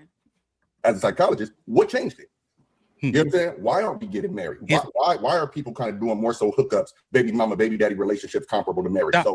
Just going back to you, if it's me, yes, my end goal is marriage. Doc, listen to this, right? 50% of people are married. You heard? Right? It's about 51 or 52% of people are married. But for some reason, we always hinge what the possibilities are based on the negative, right? So that means half people are married and half people aren't. Also, for Black people, marriage is up a few ticks. But we continue to focus on the negative aspects of things that become propagandized, as opposed to looking at the things and see what we could do better to continue to prove that number. You know? Can I ask? Can I ask Mac a question? Go ahead. Mac, two questions. You said you have multiple baby moms, right? Yeah. How many baby moms do you have? 5. Yeah, and they all went to college. They ain't got no kids, and they all doing good. I ain't never been on child support. Never had no baby mama. Why they don't have no kids? Huh? They got your kids, don't they? What do you mean? You just said my kids are grown. My kids are grown. She said, "How many baby mothers? How many?" Oh, 5. I got 5, but one of my daughters passed away. Yeah, I was in actually. So here's the thing, right? Sorry to hear that. So I actually was in. My last question for you. What is your type of woman? Like, what's your type? As far as what? In a woman, like if somebody said, like, what's your type of woman? What type of woman do you like? To date. I mean, are you saying that based upon you thinking like I just made kids with women that wasn't my type? No. I'm not even talking about your baby moms at all. I'm just saying you feel like marriage is not the end goal, and you have bad experiences with women because they're like this and like that. But I think that it's because of the women that you're probably attracted to. So I want to know, what is your type? Okay, so actually, all my baby mamas are good girls. I have a type. They all suburban girls with mothers and fathers. They all respectable. They don't dress like whores. They don't shake their ass on the internet. They don't do none of that shit, you know? My problem is the reason why, because I was engaged to 3 of them. My end goal is to be married. So don't take what I say too serious because I'm speaking like he said with the culture. Ultimately, I do want to have a wife. I do want to get married. But this culture is not allowing that to happen because what's happening is, I'm in a place where I'm a traditional man trying to build something with modern women, and it's not going to work because most of the women that I meet are so modern that when they meet a guy like me, it comes off as controlling. They call it controlling because of certain things that I don't agree with. And which is my fault for trying to turn hoes into housewives. I should just stick with what the fuck I know, what I like, which is, you know, the mother of my children. So now I have my 3 grown children, and then I have 1 5-year-old. She's finna be 6 next month. And I tried to marry her mother. I actually was a pastor too. I became an ordained pastor, and I was trying to fly straight and do the right thing. The problem was her mother was only 24 when we met, and she had some growing to do.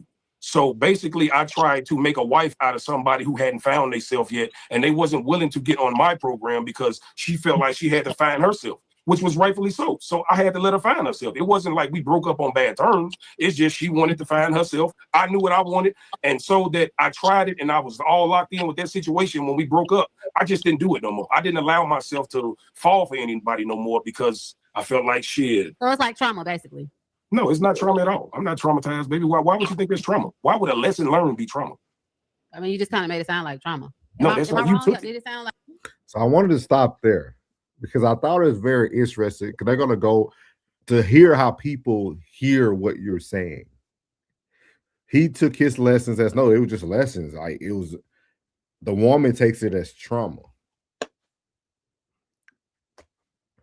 What are y'all thoughts about this conversation or this dialogue so far? Like just with him explaining himself, him going through different makeovers, became an ordained pastor, got 5 baby mamas, got like According to Miles, he a rapper too. Then he met the 24-year-old when he was a pastor. Mm-hmm. He looked like he was trying. I think he was trying to better himself. Like what like maybe I'm on the wrong track. Let me jump off in the church and maybe I'm dating at my level, go a little younger. You know what I mean? Like he was trying to just find the right little lane so he can get in there. But at 40 years old, he's still trying to date 25-year-olds. Well,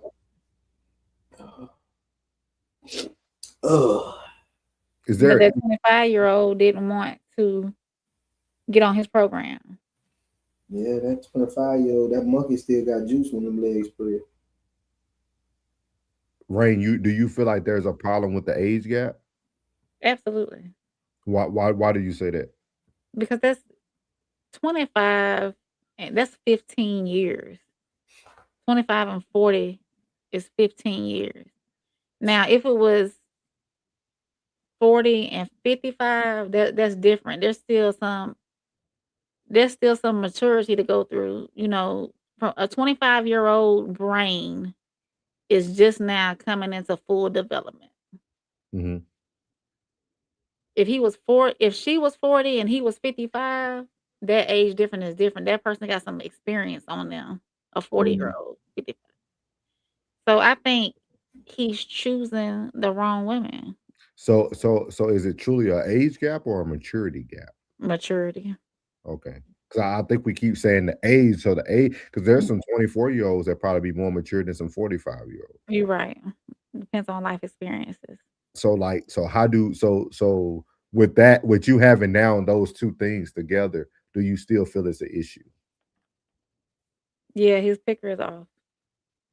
No, I'm talking about from the age gap part though.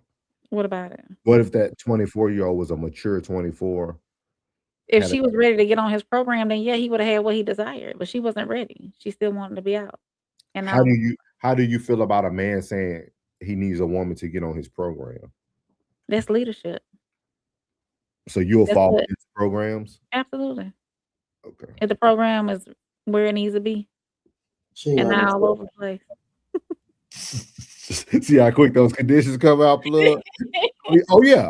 Oh, but it gotta be it ain't gonna happen. She just talking. I'm just just talking, bro. So April asking you this. So do you now hearing his background, right? Okay. Let's say his program is solid though. Do you judge his background resume or do you just follow suit to his program to see does the program work?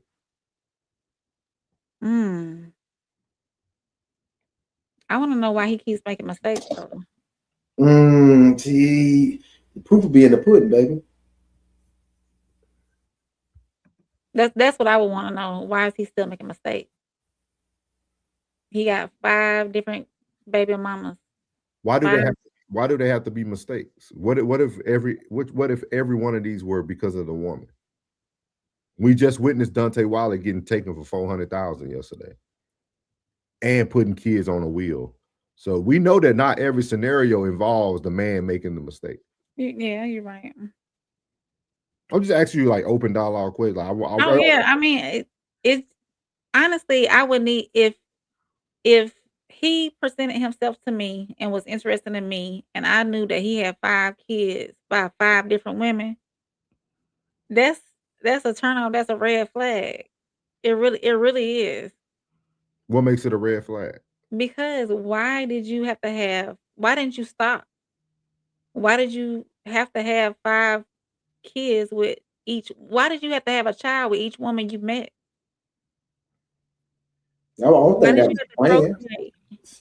I don't think that was the plan. I just think that, you know, all this raw dog sex. What's wrong? Well, yeah, what's wrong with your pullout game? I mean, you very so the man, the only person that can provide protection. No, it's on the woman too. And maybe the woman saw something in him. Maybe the woman wanted to trap him. You don't know. You don't know. Let's see what he's finna say to her trauma, and then we'll get everybody else. Yeah, I want to finish this. Make sure they scrunch up when she said trauma. Like, no, that's how you. Why do? Experience with her? You said no. What I'm saying is, her, and now you feel like you don't want to love her.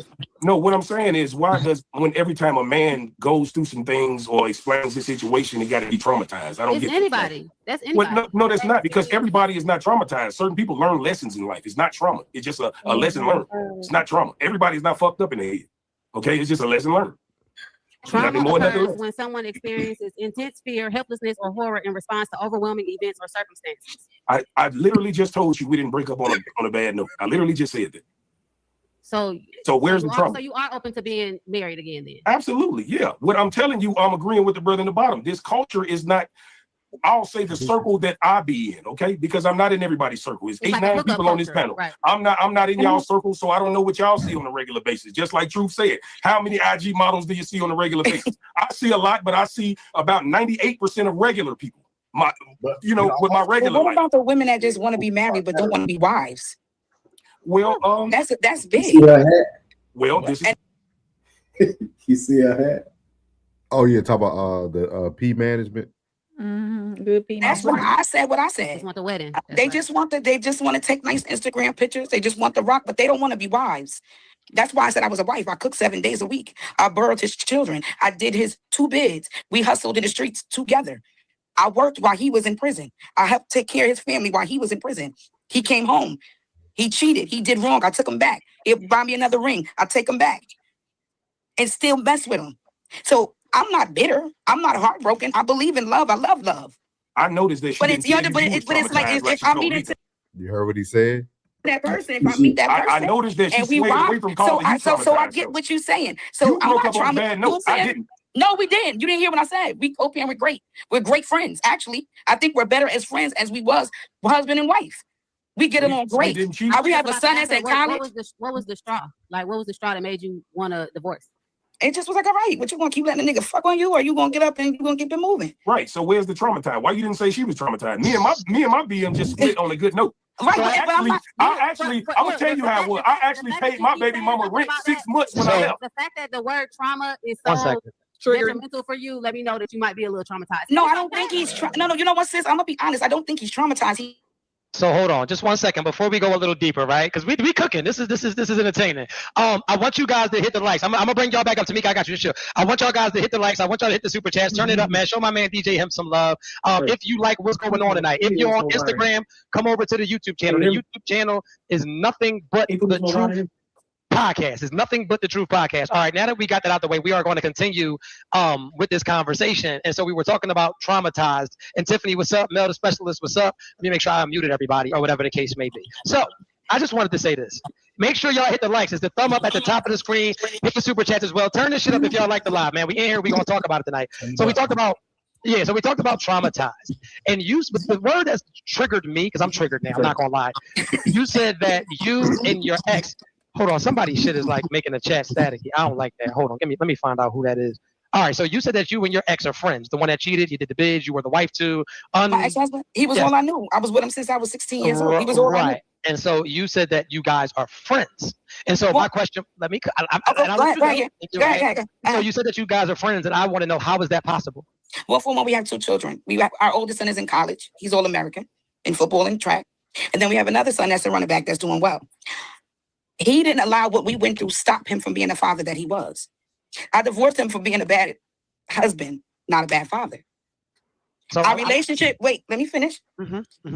As we got older, remember, I was 16, he was 19, we were kids. We got married, I was 20, 21, 22, I'm 40. Okay. As we got older, we learned communication. We come from a place where communication wasn't a thing in our household. Remember, when we used to talk back, that was called being disrespectful, right? Black household. So now we learn communication as we're getting older. We're learning things. We're learning how to be parents because we learn in life. We grew up fast as kids, being adults, playing house. But we had a certificate, we had a ring. Right. But I felt like as we got older and we split, we learned to just communicate. So they're going to go into their dialogue. So do y'all feel that? Because I think her explanation was spot on. Y'all heard me. Y'all heard me.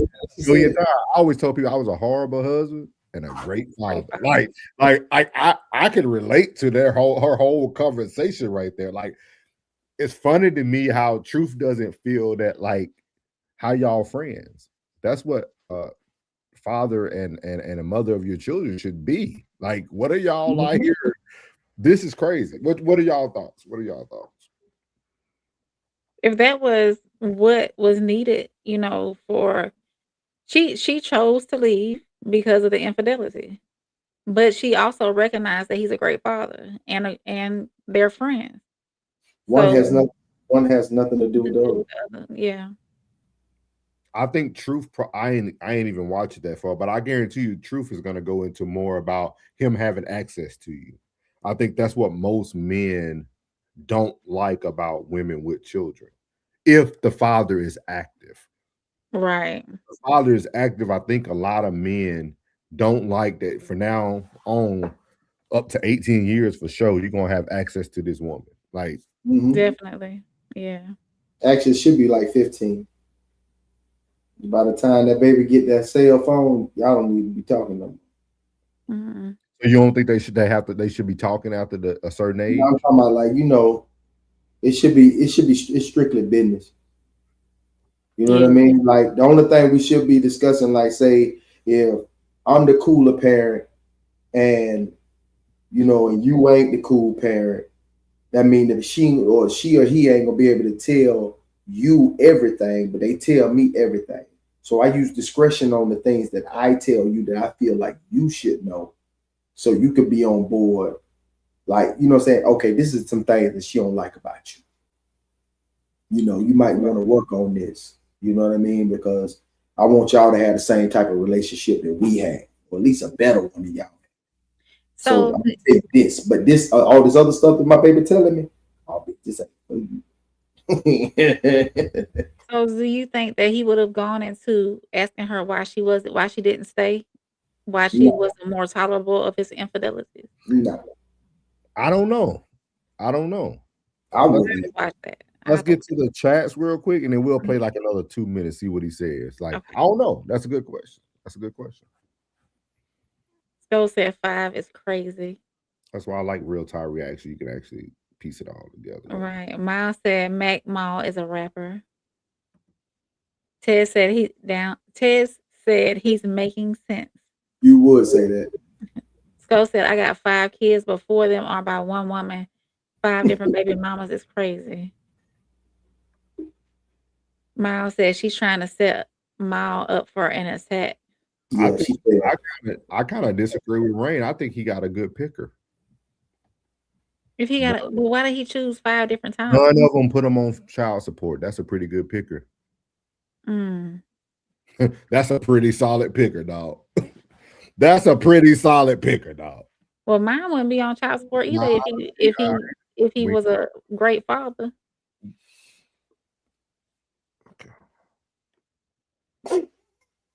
Lisa said he double talked. He said all his baby mamas was good girls, then said the end goal is marriage, but you can't turn 304s into housewives. No, it was it was. He was talking about a different. Yeah, it was 2 seconds. Classic said there's always a condition. Roxy said, who is the program benefit, him or is it we? The program should benefit both, in my opinion. James Fulton said, her baby daddy, laugh out loud. Classic said, truth hurts getting too much money for that mic quality. He wants to invest on another mic. Nah. Hey, that was so left field. And yeah, and it's not. No, he doing it right. Ted said that New York accent ain't sexy. Yeah, he ain't worrying about that. Hey, as long as that money coming in, why you worrying about all the extra? Hey, that money coming in. Sco said, I was definitely a horrible husband the first time. I'm a way better man now than I used to be. That's what I'm talking about, Scope. Yeah. See, number of men up here taking accountability. Taurus 75711. Welcome in. He said, as soon as I seen old boy ask the question again, I knew he looking for a moment. Ted said, that's why I said he's making sense. Laugh out loud. Classy said, more conditions. Sco said he could have picked one and not been on child support. Sco said that's too many. I feel you, Sco. Let's play a couple more minutes and see what True says. Let's see. What age did you split? It's explicit lyric. 32. 8 years ago. So you weren't kids when you decided to split, and you didn't split because the relationship was perfect. You split on bad terms. It wasn't like I mean, it was a divorce, and Right. but And it was time. We knew. I'm sorry. I apologize, guys. I'm sorry. And so when because this is the thing, I listen at a really high level. And so when we started this, you said that you could not imagine being married again. So do you think that you are traumatized? Because you said that you weren't, but would it be fair to say that you are traumatized? Because let me finish. Because if you were married, right? Yes. The marriage was successful and the marriage was perfect and you would have just grown apart. Don't you think you might be open to trying it again? Because the experience of marriage was amazing. That's like you having sex. And the first time that you have sex, it's traumatic. It would probably hinder that process, right? Like it's the first time you have sex with a man and he takes your virginity and he put an arm in you and he's rough and he chokes you and you're like, whoa, I don't want to do this again for quite some time. Because even though I might not want to believe it, I'm traumatized for somebody taking their time and he's kissing your neck and he made it special and he licked your toes and he bought you a car and he put a ring on you versus you dealt with trauma. And you didn't leave him as a kid, you left him as a 32-year-old woman. Yeah, but I was gonna marry somebody again a couple of years ago. I was listen, that's what I'm trying to explain. So the second proposal was what traumatized you. No, I'm not traumatized. Why is it that when people decide that they are in we're gonna get to the next. My fault, Ham. I know you wanted to say something. Nah, cool. Nah, it's just interesting, man. Tamika, go ahead and unmute if you don't mind. I just think that I find it very interesting and ironic that don't worry about it. Let me ask you some questions. Yes, you know I love you, right? Before more. I do. The Locks head is crazy. So fire. Tell us about your behavior during this relationship. I noticed you hit that nigga with a honey bun after honey bun after. Oh, listen, I bust him in the head. This is what I'm trying to tell you. I started out as a great wife. Of course, I did. I cooked 7 days. No, we got married at 21. We started going together when we were 16. Okay, cool. Thank you for the super chat, Andy. My fault. Go ahead. I think I could have been a better wife to him. I could have been more supportive to him because he started out young in the streets, right? And young men, of course, we always go back to that. Like, I don't think he really knew what love was, unconditional, especially unconditional love. He kind of, he did. I know for a fact. We don't want to hear about him. Let's talk about. No, so but that's what I'm saying. That's where I messed up at. I think that we talk about his upbringing, sir. But you left and where I messed up. No, I messed up. I could have been more supportive. I could have been more understanding. I could have sat down and talked more instead of, why you doing these things? And you come in the house intoxicated all the time instead of asking why you drinking why you drinking a lot? Like, what's going on? I was busting him in the head with vases because I thought he was out with women because that was a thing. So we're gonna stop there. But I want y'all to hear something she said. I heard. She said she could have had more unconditional love. I haven't watched this. We're watching this together. I thought she said that he didn't know what unconditional love was. Then she said she could have been more supportive. Let me see. Let's go back. Let's run her back because she kind of lost me. I was trying to get in there and listen. Level. And so when we started this, you said that you could not imagine being married again. So do you think that you are traumatized? Because you said that you aren't, but would it be fair to say that you are traumatized? Because let me finish. If you were married, right?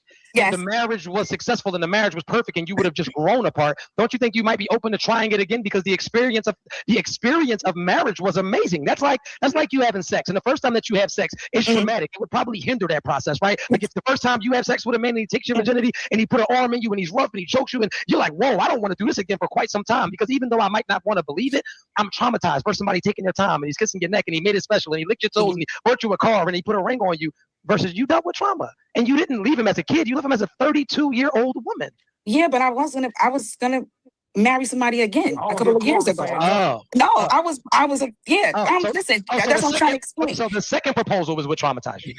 No, I'm not traumatized. Why is it that when people decide that they are in? We're gonna get to the next. My fault, Ham. I know you wanted to say something. Nah, cool. Nah, it's just interesting, man. Tamika, go ahead and unmute if you don't mind. I just think that I find it very interesting, ironic that Nick, don't worry about it. Let me ask you some questions.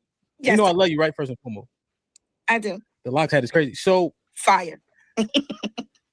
Tell us about your behavior in this relationship. I noticed you hit that nigga with a honey bun after honey bun after honey listen, bun. I bust him in the head. This is what I'm trying to tell you. I started out as a great wife. Of course, I did. I cooked 7 days. No, we got married at 21. We started going together when we were 16. Okay, cool. Thank you for the super chat, Bandy. My fault. Go ahead. I think I could have been a better wife to him. I could have been more supportive to him because he started out young in the streets, right? And young men, of course, we always go back to that. Like, I don't think he really knew what love was, unconditional, especially unconditional love. Okay. He kind of, he did. I know for a fact. We don't want to hear about him. Let's talk about. Okay, you're right, but yeah, she said he didn't know what unconditional love was. That she felt that she could be a little bit more supportive. Okay. Yeah. Okay. So what do y'all think about that? If it was unconditional, then why didn't she stay? No, it wasn't. That's what we went back because Plug was right. She said that she don't think he knew what unconditional love looked like or what it was, but she could have been a little bit more supportive. I think like today, I think that, I don't know, maybe the safety of knowing that person, you've been with that person for so long, the safety that of you knowing that person ain't going nowhere allows you to step. You know what I'm saying? You ain't stepping in the right direction. You know what I mean? You feel like you got a little leeway because you know you got that person.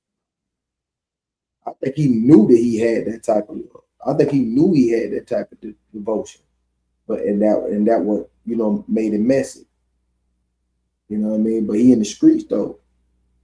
You know, when you dealing with a street cat, when you're dealing with a professional, when you're dealing with an athlete, these cats got options.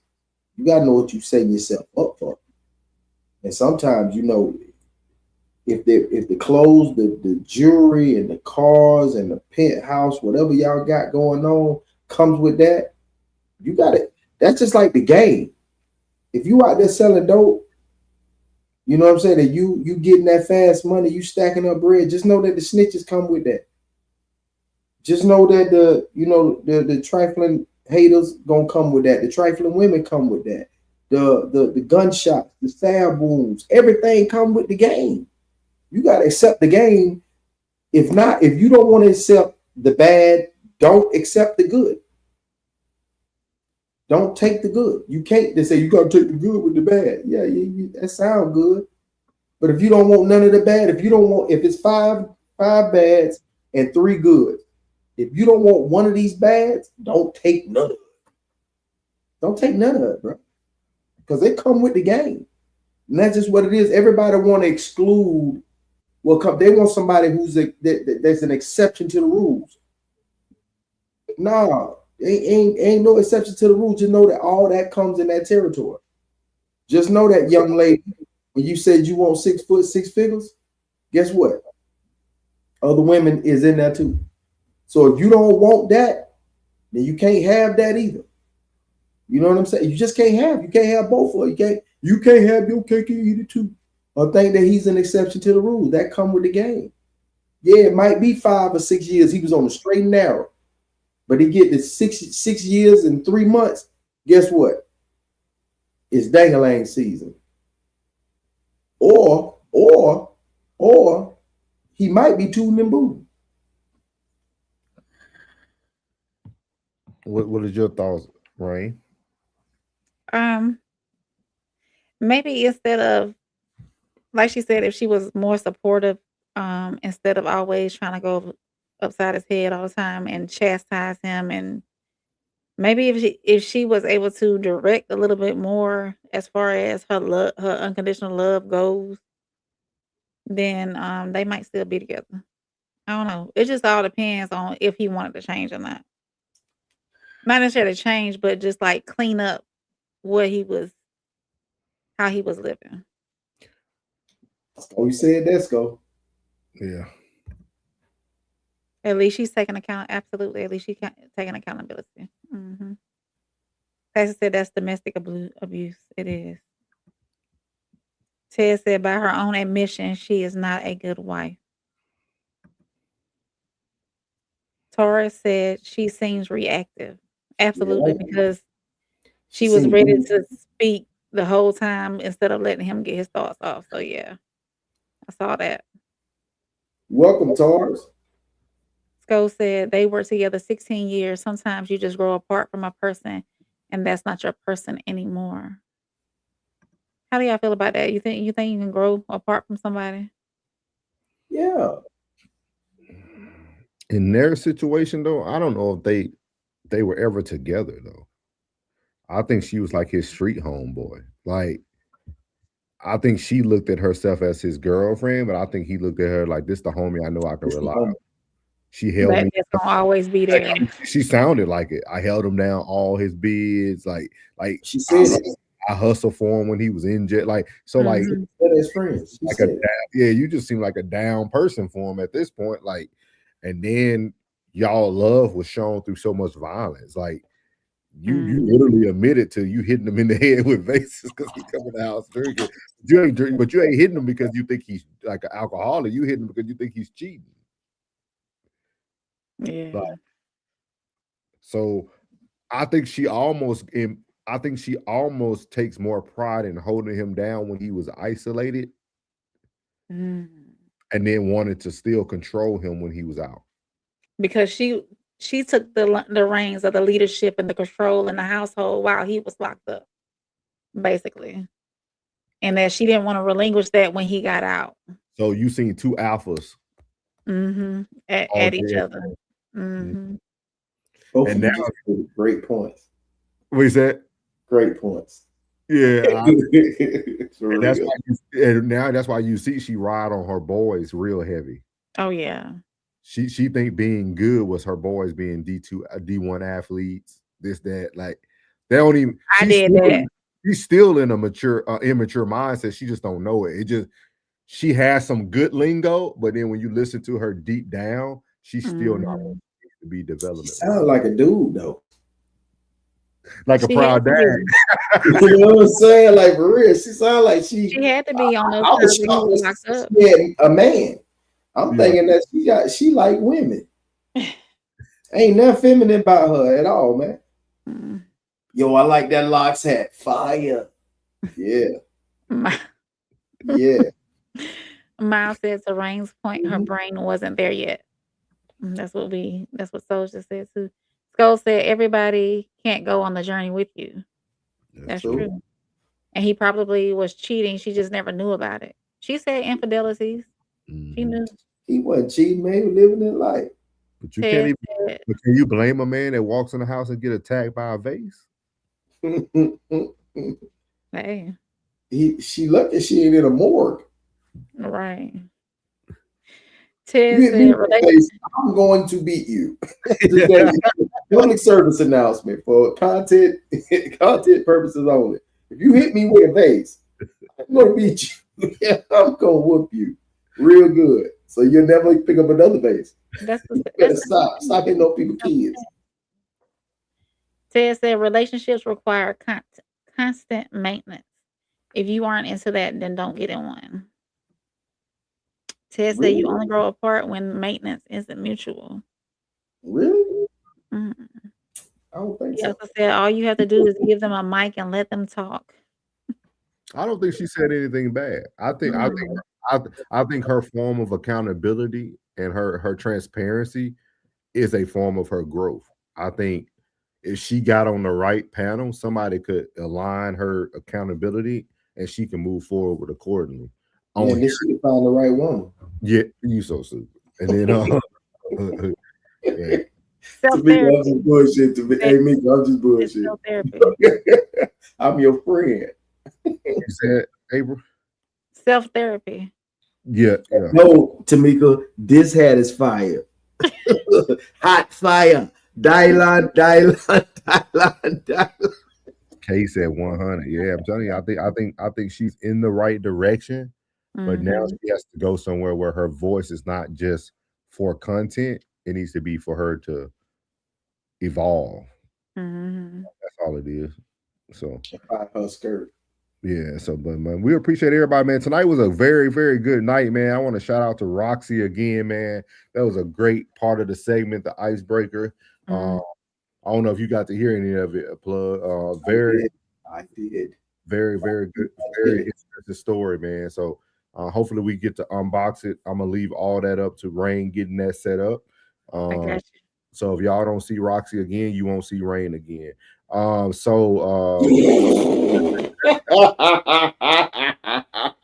at Ray.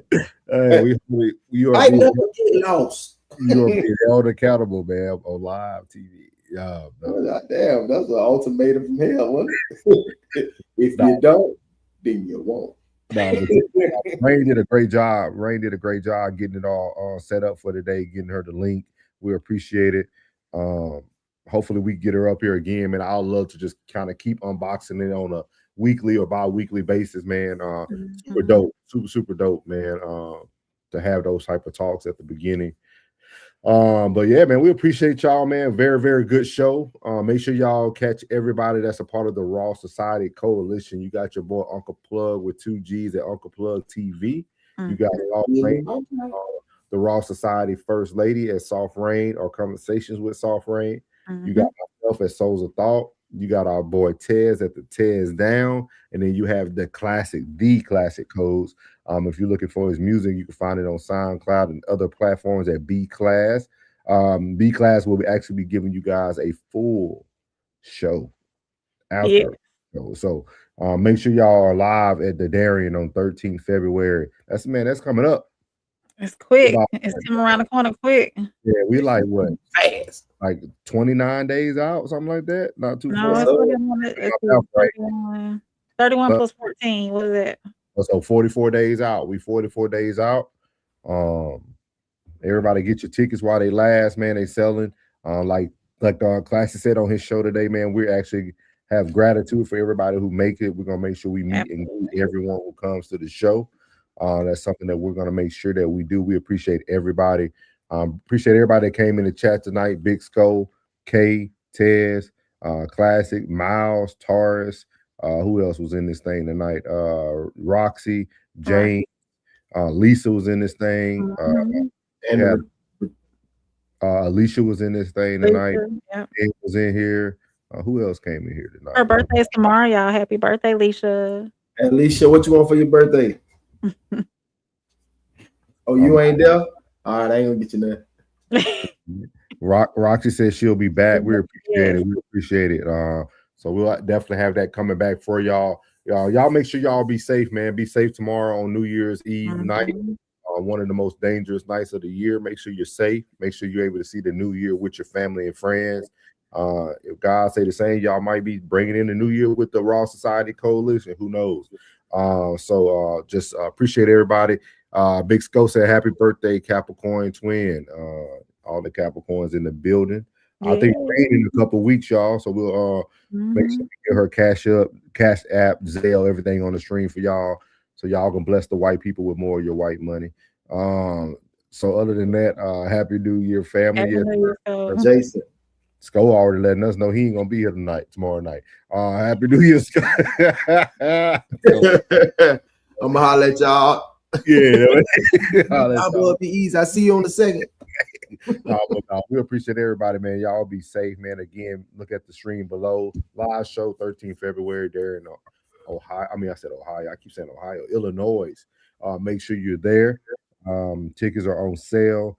Other than that, man, y'all got anything for the people before we get out of here? Just make sure y'all come see us. Get them tickets. It's gonna be great. Yeah. Oh, Queen's Code Thursday night with Thursday night, yeah. Classy hadn't set a time yet, but Queen's Code Thursday night. Queen's Code Thursday night.